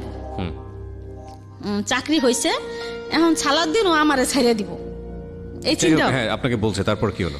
ওর বোনের জামা হাতে পায়ে ধরে বলছে যে ভাইয়া আমারে টাকা পয়সা দিয়ে ডালিয়ারে ছাড়ান, আমি মাসে মাসে বেতন পাই, যে 18,000 টাকা বেতন পাবো, এগুলো আপনারা মাসে মাসে আপনি নিয়ে যান, আর গাড়ি যে চালামো এই টাকায় সংসার চলবো, মা বাপের দিন, এগুলা বলছে। ওর বোনের জামাই কি করলো, আমার ফোন দিয়ে বলতেছে কি আর সালাউদ্দিন তো তোমার ছাইড়ে দিতে চাই। পরে আমি কই কি ছাইড়ে দিতে চাই, এতটা বছর গেল এখন ছাইড়ে দিতে চাই, বাবু হইব এখন এই সময় ছাইড়ে দিতে চাইবো কি কিনলিগা কি? তা তো আমি জানি না, সালাউদ্দিন রাখবো না তোমারে, এরকম এরকম আমরা তোমার টাকা পয়সা দিয়ে ছাইড়ে দিতে চাই। তাই কি করলো, এই 9 দিনের ভিতরে আর কোনো খোঁজ খবর নাই। এই কথা আর কি আমার কানে আসলো, ফোন দিল, তখন তো আমার অবস্থা কেমন তা তো জানেনি ভাইয়া, এতটা বছর আমি ওর সাথে থাকলাম যেমনই হোক। তাই এই নভেম্বরের 8 তারিখে আমি মেডিকেলে ভর্তি হইলাম, হাসপাতালে, আমগো বাসার পাশেই হাসপাতালে ভর্তি হয়েছি। এখন আমি এর আগে এক আপারে বলছিলাম ভাত খাওয়ায়, মানুষ খাওয়ায়, হে আপারা মানুষ খাওয়ায় আর কি 15-20 জন। আপারে বললাম কি, আপা পাশের বাড়িরই আপা, আমি যদি মেডিকেলে ভর্তি হই, আপনি তো জানেনই আপা আমার কেউই নাই, যদি আমার আপনার লাগে আপা তাহলে কি আপনি যাইবেন? কয় কে, আমি যাবো না কে, তুই আমার ফোন দিস, দেখিস আমি যাবো। পরে আমি ভর্তি হইলাম 8 তারিখে নভেম্বরের, 9 তারিখে সকালবেলা ভাইয়া আমার সিজার করব। এখন ওই আপায় সকালবেলা বাজারে গেছে, আরতে গেছে, এর মধ্যে আমার শরীর মানুষ চায় ভাইয়া। পরে শরীর মানুষ চায়, এখন আমি শরীর মানুষ পাম কই, আমার স্বামীরে চায়। এখন আমি ওর আব্বুরে ফোন দিলাম সালাউদ্দিন রে, যে ভাইয়া তুমি কই, অন্য নাম্বার দিয়া। পরে কয় কি আমি তো বাসায়। পরে আমি কই ভাইয়া একটা সই লাগবো ভাইয়া, এখন না আমার একটা সই দিয়ে যাও। এখানে তো কেউ নাই, এখন সই কেডা দিয়ে দিব, একটা সই দিয়ে যাও না ভাইয়া। কইলাম মতো আমি আইতাছি, কই ভাইয়া ফোনটা অফ করে রাখলো। আমার সাথে কিন্তু কোনো ঝগড়া খাইছে না, আচ্ছা ফোনটা অফ করে রাখলো ভাইয়া, আর আমার আইলো না সই দিতে। তাই ওই আপাটায় আসলো, আইসা ওই আপায় সই দিল, আমার সই নিল, নিয়ে আমার কি করলো, সিজারের রুমে ঢুকাইলো। এখন ঢুকাইছে মতো ভাইয়া আমার অবস্থা অনেক খারাপ। কেন খারাপ? সাজা সাদাত মাদ্রাসায় সজীব সাগরে আমি বইলে আসিনি, সালাউদ্দিন এত ভালোবাসলাম, একজন থুয়ে সালাউদ্দিনের কাছে আসলাম, সালাউদ্দিনের সাথে এতদিন এত কিছু হইলো, কোথায় গেল আজকে সেই ভালোবাসা? আমারে সালাউদ্দিন একটা সই দিতে আসলো না। আর আমি যদি মইরা যাই তাহলে আমার সাজা সাদাত কই যাইব, সজীব সাগর সজল কই যাইব, এগুলা নানান চিন্তা ভাবনা ভাই আমার এখন, আমার নাই, আমি ঠিক নাই। না ঠিক থাকো না, আমার পিঠে সুই দিছে অপস্করণের সিজার করব, 2 বার দিছে সুই, তারপরও আমার অপস হয় না। না মানে এখন মানে আমার, আমি বলতেছি কি আমারে ছাইড়া দেন আপনারা, আমি যামুগা, আমার ছাইড়া দেন, আমি যামগা, আমি সাজা সাহেবের কাছে যাম বলতেছি। বাচ্চা হইলো ভাইয়া, তাই আমি অসুস্থ, সকাল 9টা বাজে সিজার হয়েছে, রাত 12টা বাজে আমার হুশ হয়েছে। হুশ হয়ে তারপরে যাই হোক মেডিকেলে যেইভাবে হোক কাটলো দিন, কাইটা 4 দিন পর বাসায় গেলাম। এর মধ্যে সালাউদ্দিনের কোনোই নাই, খবর বার্তা নাই, আসেও না, দেখেও না, ফোনও দেয় না। তারপরে 1 মাস পরে ভাইয়া আমার সেলাই নষ্ট হয়ে গেছে, ওই যে কান্দাকাটি করছি, ওর অফিসে গেছি, হেনে গেছি, আমার ওখানে সেলাই নষ্ট হয়ে গেছে গা, আবার সেলাই করতে হইব। এখন ড্রেসিং করতে আসি ভাইয়া, এখন ওই 2টা ডিউটি স্যার আছে ওই হাসপাতালে, ওই ডিউটি স্যার বলতেছে যে আমি আপনারে মাগনা করে দিব ড্রেসিং। ওই আমার অবস্থা খারাপ, কান্দাকাটি করি, এই জন্য আমার প্রতিদিন ড্রেসিং করে দিত। প্রতিদিন আমি খুবই কানলে আমার রাগ করতো, কইতো কি আল্লাহ আছে, আল্লাহ আল্লাহ করেন, এগুলা বলতো। এরকম ড্রেসিং করতে করতে 1 মাস ভরে আমি ড্রেসিংই করলাম ভাইয়া, আমার ঘাও আর শুকাইলো না। বলতেছে যে আপনার ফিরে নতুন করে আবার করতে হইব, সিলাই দিতে হইব। এখন আমার মাথা তো খারাপ হয়ে গেছে, নতুন করে সিলাই দিতে হইব, আমার কি অবস্থা হইব। এখন আবার ওইটা খুললো ভাইয়া, খুললে ওই জায়গা পরিষ্কার করে আবার আমার সিলাই দিল। সিলাই দিয়ে যেদিনকে বাসায় গেলাম, আমার ওষুধ লেখা দেয় ভাই, আমি তো ওষুধ খাইতে পারি না, টাকা পাবো কোথায় আমি ওষুধ খামো। তা বাসায় গেলাম, মনে হয় কি যে শিং মাছের মতো আমার কাতাই, শিং মাছে যেমন কাতা দিলে ভাইয়া যেমন করে, ঠিক আমার সিলাইটা এরকমই করতেছে, এরকম কষ্ট হইতেছে আমার। এর মধ্যে ও ফোন দিছে ভাইয়া 1 মাস পরে। ও ভাবছে যে 1 মাসে তো ঘাওটাও শুকাইছে, হয়তো ডালিয়ার কাছে গেলে আমার জায়গা দিব ডালিয়া, বুঝতে পারছি। হ্যাঁ, আর ভাইয়া ওই দিনই আমার ডিভোর্স দিছে ভাইয়া, ওই 1 মাস পরে, বাবু হওয়ার 1 মাস পরে, মানে বাচ্চা দেখেও নাই না। ওকে, প্রিয় শ্রোতা, আমরা এই জায়গাটা একটা ছোট্ট বিরতি নেব। আর যারা এই অনুষ্ঠানে আসতে চান আমাদেরকে ফোন দেবেন, এবং ফোন নাম্বারটি হচ্ছে 09611904904। আমি আবারও বলছি 09611904 সো আমরা ছোট্ট একটা বিরতির পর আবারও ফিরে আসছি, সাথেই থাকুন। Secrets, something beyond entertainment.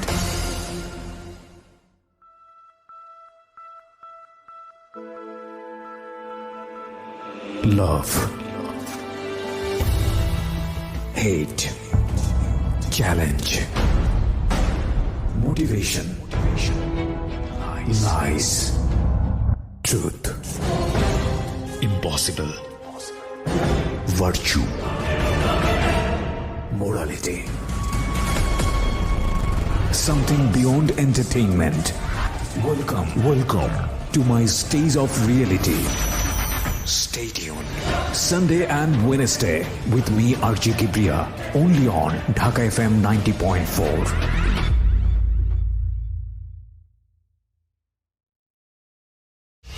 Secrets. Something beyond entertainment.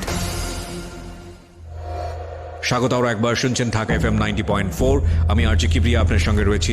Secrets শুনছেন আপনি, এবং আমার এই অনুষ্ঠানগুলোতে যদি আপনি অংশগ্রহণ করতে চান আমাদেরকে ফোন করবেন। আমাদের ফোন নাম্বারটি হচ্ছে 09611904904। আমি আবারও বলছি 09611904904। ওকে, আমরা যেখানটায় ছিলাম তারপর ডিভোর্স যেদিনকে দিছে ভাইয়া ওই দিনই আমার ফোন দিছে। দেখেন ভাইয়া, ওই দিনে আমার ফোন দিয়া বলতাছে কি ফোন দিছে। আমি কই এতদিন পরে সালাউদ্দিন আমার ফোন দিল, ফোন আমি রিসিভ করলাম। ভাইয়া আমার রাগের কিছু নাই এখানে, কারণ যে বুঝে না তার সাথে রাগ করে কিলাম। পরে আমি আর রাগ করলাম না, ফোনটা রিসিভ করলাম। রিসিভ করে আমি বলতাছি কি ব্যাপার সালাউদ্দিন, তুমি এতদিন পরে ফোন দিছো, কয় কেমন আছো? পরে আমি কই হ্যাঁ ভালোই আছি। এন্দা কিন্তু আমার নতুন করে আবার সিলে দিলাম। পরে কয় কি ডালি আমি তো বাসায় আসতে চাই। পরে আমি কই তুমি আসো। ভাই আমার কথা হলো কি ও আসুক, ও আইসা আমার বাবুরারে দেখুক, দেখলে হয়তো মায়া লাগতে পারে, ঠিক আছে ভাইয়া। কিন্তু ওই দিন আমার ডিভোর্সই দিছে সে। আচ্ছা, তো বাসায় আসলো ভাইয়া, আইসা অনেক দিন হয়ে গেছে আসে না, বুঝেনি তো ছেলে মানুষ। পরে আইসা ভাইয়া আমার সাথে কেমন কেমন যেন করতেছে দেখেন। পরে আমি আর ওর সাথে রাগ দেখাই না। আমি কার সাথে রাগ দেখাবো? রাগ টাগ দেখাই না, কোনো অভিমান টভিমান করি না, রাগ টাগ দেখাই না। আমার সাথে ভাইয়া কেমন যেন করতেছে, রং কেমন করে। আমার তো হিন্দি খবর হয়ে যাইতেছে।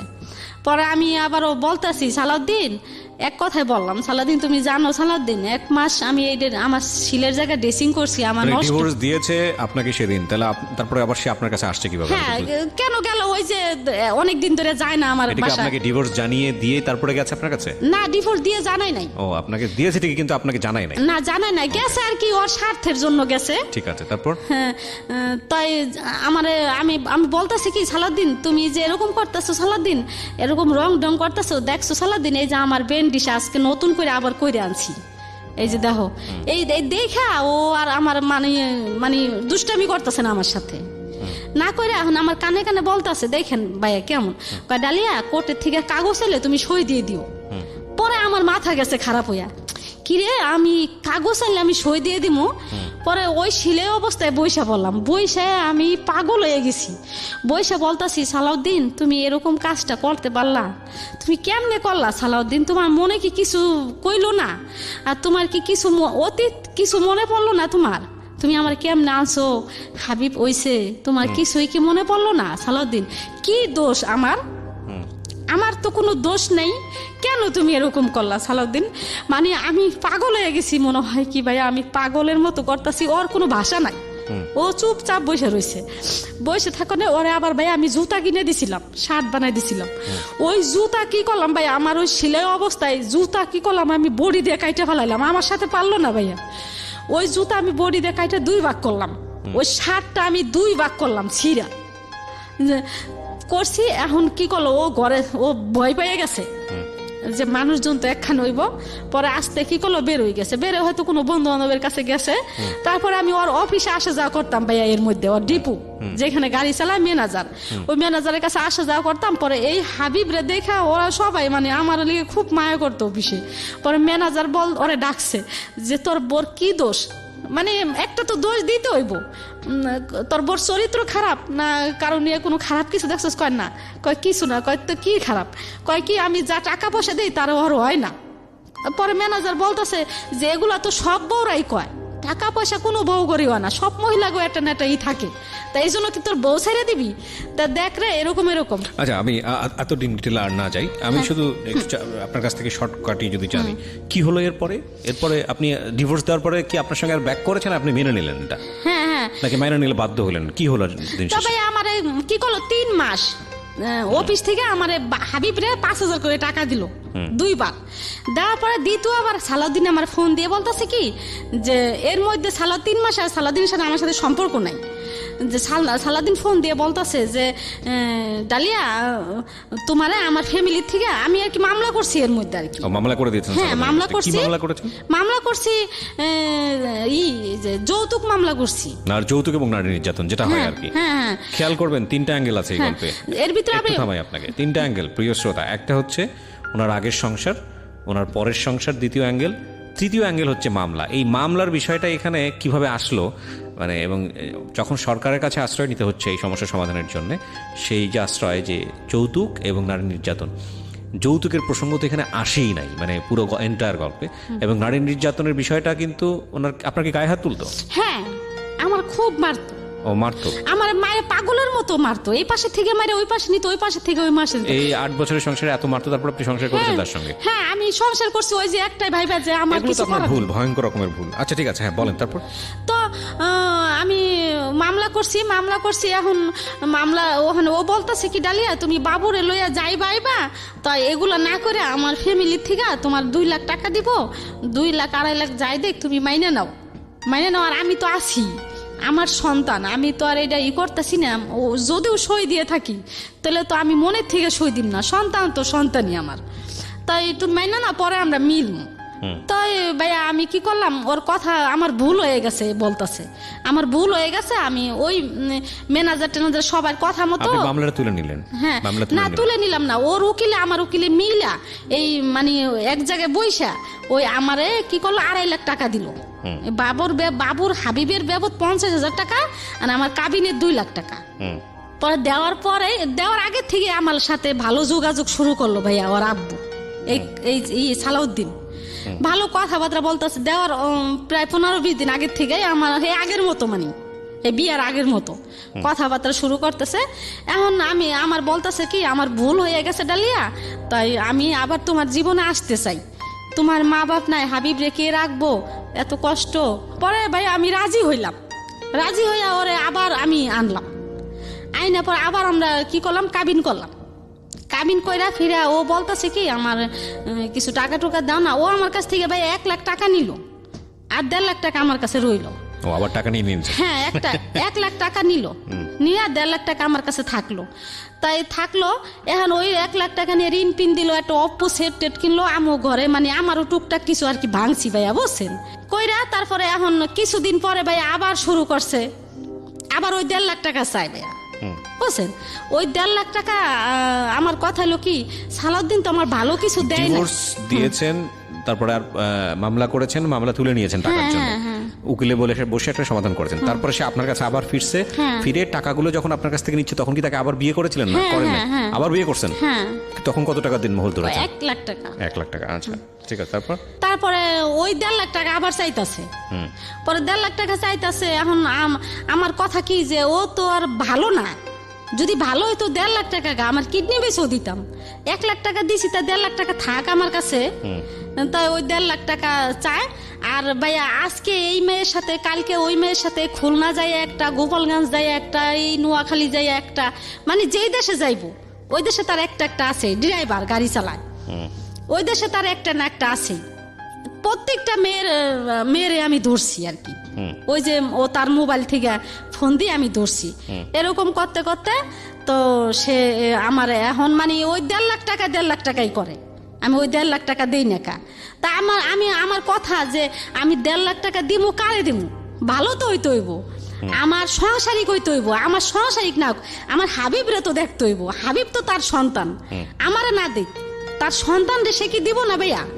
যে আমার একটা সন্তান আছে, আমার সন্তান রে এই আজকে অসুখ হয়, কালকে অসুখ হয়, এই একটা না একটা ভাইয়া হইতেই থাকে।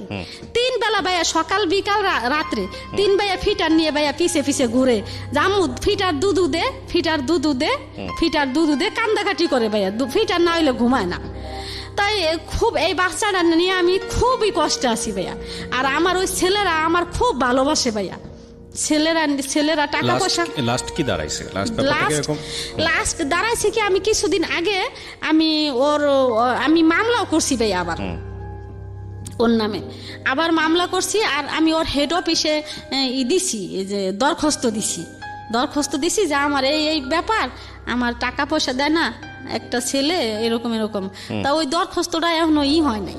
আপনি ওর অফিস মানে ও কি সরকারি চাকরি করে? হ্যাঁ, সরকারি তো চাকরি করে। তাহলে ওর আপনি দরখাস্ত দিয়েছেন, হ্যাঁ। প্লাস হচ্ছে আবার মামলাও করেছেন। হ্যাঁ। এখন এই অবস্থায় আপনি ঝুলন্ত অবস্থায় আছেন। হ্যাঁ। আপনার ছেলে মেয়ে সবগুলো এখন আপনার সঙ্গে আছে, হ্যাঁ। মানে 7টা ছেলে আপনার? না, 6টা। 6টা। তো এই 6টা ছেলে।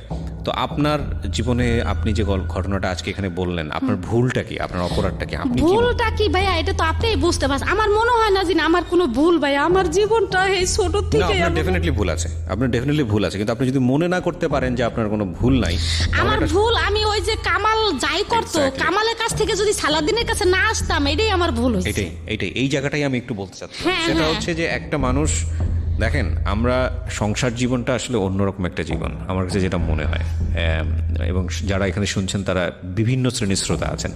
এটা একেবারে প্রান্তিক পর্যায়ের একটা মানুষের গল্প, যার দিন এনে দিন খেতে হয়, জীবনে কিছুই পায়নি সেই অর্থে, কষ্ট করে লেবানন গেছে, সেখান থেকে একটা মানুষের সান্নিধ্য পাওয়া, এবং তারপরে গায়ে গতরে খেটে 5-6টা ছেলে মেয়েকে মানুষ করার চেষ্টা করা, সব কিছু মিলিয়ে একটা অন্যরকম মানুষ, একেবারে আমাদের সমাজের একেবারে নিচু শ্রেণী যদি বলি তাহলে একেবারেই প্রথম পর্যায়ে বলতে পারলে আমি যেটা বোঝাচ্ছি যে প্রান্তিক, একেবারেই নিচু পর্যায়ের যে শ্রেণীটা আছে সেই শ্রেণীর একজন মানুষ। যদি উঁচু নিচু ভিত্তি নিয়ে আমার যথেষ্ট রকমের দ্বিমত আছে, শুধু বোঝানোর জন্য বলছি। তো আমি যেটা বলতে চাই সেটা হচ্ছে যে এই মানুষটার জীবনটাকে যদি আপনি অ্যানালাইসিস করেন, এরকম ঘটনা আমাদের প্রত্যেকের জীবনে আছে। সবচেয়ে ট্রিকি পয়েন্ট আজকের এই জীবনের পুরো গল্পটাতে, সিক্রেটসে, সেটা হলো, দেখুন ওনার জীবনের কোনো কিছুই সমস্যা ছিল না। ওনার প্রথম হাজব্যান্ডের সমস্যার জায়গাটা যেটা ছিল, উনি যেটা বলছেন যে আমার হাজব্যান্ড আমাকে লাভ করতো, ভালোবাসতো, কিন্তু ওর যে খামখেয়ালিপনাগুলো, জুয়া খেলা বা ওর যে সংসারের দিকে মন না দেয়াটা, এটা আমার পছন্দ ছিল না। এবং সবচেয়ে বেশি যেই ল্যাকিংসটা ছিল, আদর যত্ন স্নেহ, যেটা হাজব্যান্ডের কাছ থেকে একজন ওয়াইফ প্রত্যাশা করে, ওই জায়গাটায় আরেকজন তৃতীয় পক্ষ চলে এসেছিল। এবং সেই তৃতীয় পক্ষটা ছিলেন হচ্ছে ওনার দ্বিতীয় হাজব্যান্ড সালাউদ্দিন, যিনি লম্বা একটা সময় নিয়ে ওনার সময়টা ইনভেস্ট করেছেন এনার পেছনে, এবং যেভাবেই হোক না কেন তার কাছে নিয়েছেন। এবং সেই সংসার জীবন 8 থেকে 10 বছরের সংসার জীবন, সেখানে বাচ্চা কাচ্চা হয়েছে, কিন্তু শেষ পর্যন্ত সেটা টেকেনি। এখন এখানে কম্পারেটিভ অ্যানালাইসিস যদি আপনি করতে যান, সেক্ষেত্রে হয়তো প্রথম সংসারটাই ভালো ছিল, আপনি সেটাই বলবেন। কিন্তু মূল জায়গাটা সেটা হলো যে একজন মানুষের অভাববোধ আছে, শুধু খেয়ে পড়ে থাকাটাই জীবন না। এটা প্রত্যেকটা সংসারই আছে, একটা মেয়ের ক্ষেত্রেও আছে, ছেলের ক্ষেত্রেও আছে। এবং ওই ছেলেটা দিন শেষে তার ওয়াইফের কাছ থেকে একটা এক্সট্রা কেয়ার প্রত্যাশা করে, এবং ওয়াইফও নিশ্চয়ই তার হাজব্যান্ডের কাছ থেকে একটা এক্সট্রা কেয়ার প্রত্যাশা করে। এগুলো যখন জমতে জমতে জমতে জমতে অনেক বড় একটা শূন্য জায়গায় তৈরি হয়, এটা প্রত্যেকটা সংসার জীবনের জন্যই সত্য। এবং সেই শূন্য জায়গাটায় কেউ একজন যখন এসে দাঁড়ানোর সুযোগ পায়, তখন মন অটোমেটিক্যালি তার দিকে ধাবিত হয়। নইলে দেখুন, যেই লেবাননে গিয়ে ভদ্রমহিলা পরের দিনই বলছিল যে 6 মাসের রাস্তা হলো আমি হেঁটে চলে আসবো বাচ্চাদের জন্য, সেই বাচ্চা কাচ্চাদেরকে ছেড়েও, যদিও সে ছাড়েনি, এক পর্যায়ে গিয়ে ছেড়ে হলেও সে সালাউদ্দিনের হাত ধরে সংসার জীবন, নতুন একটা জীবন শুরু করতে গিয়েছিল। বিকজ সেখানে সে তার ভালোবাসা খুঁজে পেয়েছিল, সেখানে সে স্নেহ খুঁজে পেয়েছিল। কিন্তু এই ভালোবাসা, এই স্নেহ, এসবের জন্যেই ঠিকমতো আমরা ডিল করতে পারি না বলেই ভয়ঙ্কর রকমের ভুল সিদ্ধান্ত আমাদের বৈবাহিক জীবনেও আসে, এবং বিবাহোত্তর জীবনেও আসে, এবং বিয়ের আগেও আসে। একটা জিনিস সবসময় যেটা বলি সেটা হচ্ছে লাভ অবশ্যই এটা সৃষ্টিকর্তা প্রদত্ত চমৎকার একটা জিনিস, অত্যন্ত পাওয়ারফুল একটা জিনিস। কিন্তু এই লাভটাকে যদি আমরা রেসপেক্টের জায়গায় রাখতে না পারি, এই লাভের ইকুয়েশনটা যদি শুধুই ইমোশনাল হয়, সেটার সাথে যোগ বিয়োগে যদি সামাজিকতা এবং আরও যে বিষয়গুলো চলে আসে মানুষের বেঁচে থাকার জন্য, সেগুলো যদি না মেলে, শুধুই প্রেম নিয়ে, শুধুই ইমোশন নিয়ে জীবনে সুখী হওয়া বা সাকসেস রেট আমার মনে হয় খুবই খুবই খুবই কম। কারণ এই ইমোশন বলেন, এই লাভ বলেন, এইটা না ওই প্রথম পর্যায়ে যেই ফোর্স নিয়ে থাকে, এটার রূপ পরিবর্তন হয়ে যায়। অফকোর্স আমি রেসপেক্ট রেখেই বলতে চাই, হাজব্যান্ড অ্যান্ড ওয়াইফ বছরের পর বছর সংসার করছেন, কেউ হয়তো কাকে বার্থডে উইশও করেন না, কেউ হয়তো কারোর জন্য কখনো ফুলও কেনেন না, কেউ হয়তো কারোর জন্য কোনোভাবে স্পেশাল ডে বা ডিনারের আয়োজনও করেন না। তাহলে কি তাদের মধ্যে লাভটা নেই? লাভটা অবশ্যই আছে, কিন্তু লাভটার ইন এ ডিফারেন্ট ওয়ে। লাভটা তখন হয়তো রেসপন্সিবিলিটি হয়ে গেছে, লাভটা তখন হয়তো অন্যরকম একটা ফর্মেটে তাদের দুজনের মধ্যে ধরা দিয়েছে। এই দুজন মানুষ কখনোই হয়তো বা ওইভাবে অনুভব করেননি যে তাকে স্পেশাল টেক কেয়ার করা উচিত, কিন্তু দেখবেন যে দুজন মানুষকে যখন আপনি আলাদা করে ফেলছেন, তাদের মধ্যে একটা অস্বস্তি শুরু হয়ে গেছে, তাদের মধ্যে একটা মানে প্রচণ্ড রকমভাবে মিস করা শুরু হয়ে গেছে। এই যে নির্ভরতা, যেটা বোঝা যায় না, যেটা এক্সারসাইজের জায়গাটায় আসে না, যেটা বয়ফ্রেন্ড এবং গার্লফ্রেন্ডের ক্ষেত্রে খুব বেশি প্রয়োজন হয়, যেটা হয়তো হাজব্যান্ড আর ওয়াইফের ক্ষেত্রে একেবারেই প্রয়োজন হয় না, এই জিনিসটা থাকে। এটা ডিফারেন্ট ফর্মেটে চলে যায়। তো আমি কথাটা এই কারণেই বলছি যে যেই ইমোশনের কারণে, যে মানুষটাকে না হলে আপনার চলছে না, যে মানুষটাকে না হলে আপনার জীবনটাকে বৃথা মনে হচ্ছে, এটা একটা মারাত্মক রকমের ইমোশন, খুবই ম্যাচিউরড একটা ইমোশন। কজ এই ইমোশনটা পরবর্তীতে অন্যদিকে টার্ন নেয়, এবং সেই টার্নিং পয়েন্টে গিয়ে ওই মানুষটার সঙ্গে আদৌ থাকা সম্ভব কিনা, সামাজিকতা কি বলে এবং আপনার জায়গা থেকে লজিক কি বলে। যদিও আমরা যখন জানি যে ইমোশন যখন চলে আসে তখন লজিকটা অনেক বেশি বন্ধ হয়ে যায়। তো এই চিন্তাটা করাটা খুব জরুরি, নইলে 8 বছর পরেই হোক, 5 বছর পরেই হোক, 7 বছর পরে হোক, 10 বছর পরেই হোক, জীবনে একটা ভয়ঙ্কর রকমের সময়ের মুখোমুখি হয়ে যায় অনেকেই, যেমনটা হয়েছেন আজকে আমাদের আজকের অতিথি। আমি যে কথাগুলো আপনাকে বললাম সে কথাগুলো সবার জীবনে সত্য, আমার জীবনেও সত্য। বিষয়টা আসলে এরকম না যে আমি আপনাকে জ্ঞান দিচ্ছি, এই কথাগুলো আপনিও জানেন, কিন্তু প্র্যাকটিসের জায়গাটায় অনেক সময় আমরা ভুল করে ফেলি। তো যেই ভুলটাই হোক না কেন, একটা যেটা হচ্ছে ভুল হয়ে গেছে, সুতরাং ওখান থেকে বের হয়ে আসতে হবে, because you are still breathing, আপনি এখনও নিঃশ্বাস নিচ্ছেন, তার মানে আপনার এখনও পসিবিলিটি আছে ভালো কিছু করার। আর যারা করছেন বা করতে যাচ্ছেন তাদের জন্যই আমাদের এই সিক্রেটস। শুধু এতটুকুই বলার আছে, বৈবাহিক সম্পর্ক বা কোনো একটা মানুষের সঙ্গে থাকার যে বিষয়টা, সেই সিদ্ধান্তটা কখনোই একার সিদ্ধান্ত হওয়া উচিত নয়। যদি আপনি সোসাইটিতে বিলং করেন, যদি আপনি পরিবারে বিলং করতে চান, এবং সেই একার সিদ্ধান্তের জায়গাটা জীবনে ভয়ানক রকমের খেসারত নিয়ে আসে।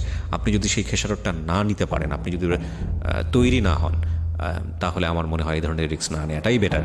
এবং ইমোশনালি আপনি আসলেও রেডি কিনা একজন মানুষকে নিয়ে এত বড় রিস্ক নেওয়ার জন্য, সেজন্য যদি আপনি বুঝতে না পারেন তাহলে সময় নেওয়াটা বেটার। সবাই অনেক অনেক ভালো থাকুন, শুভরাত্রি। Secrets. Something beyond entertainment.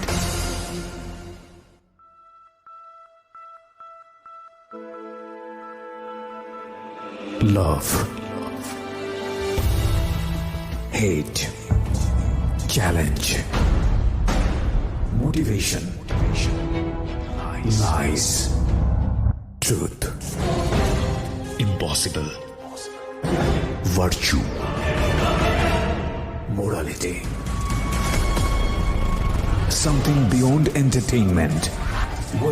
Welcome to my stage of reality. Stay tuned. Sunday and Wednesday with me, RJ Kibriya, only on Dhaka FM 90.4.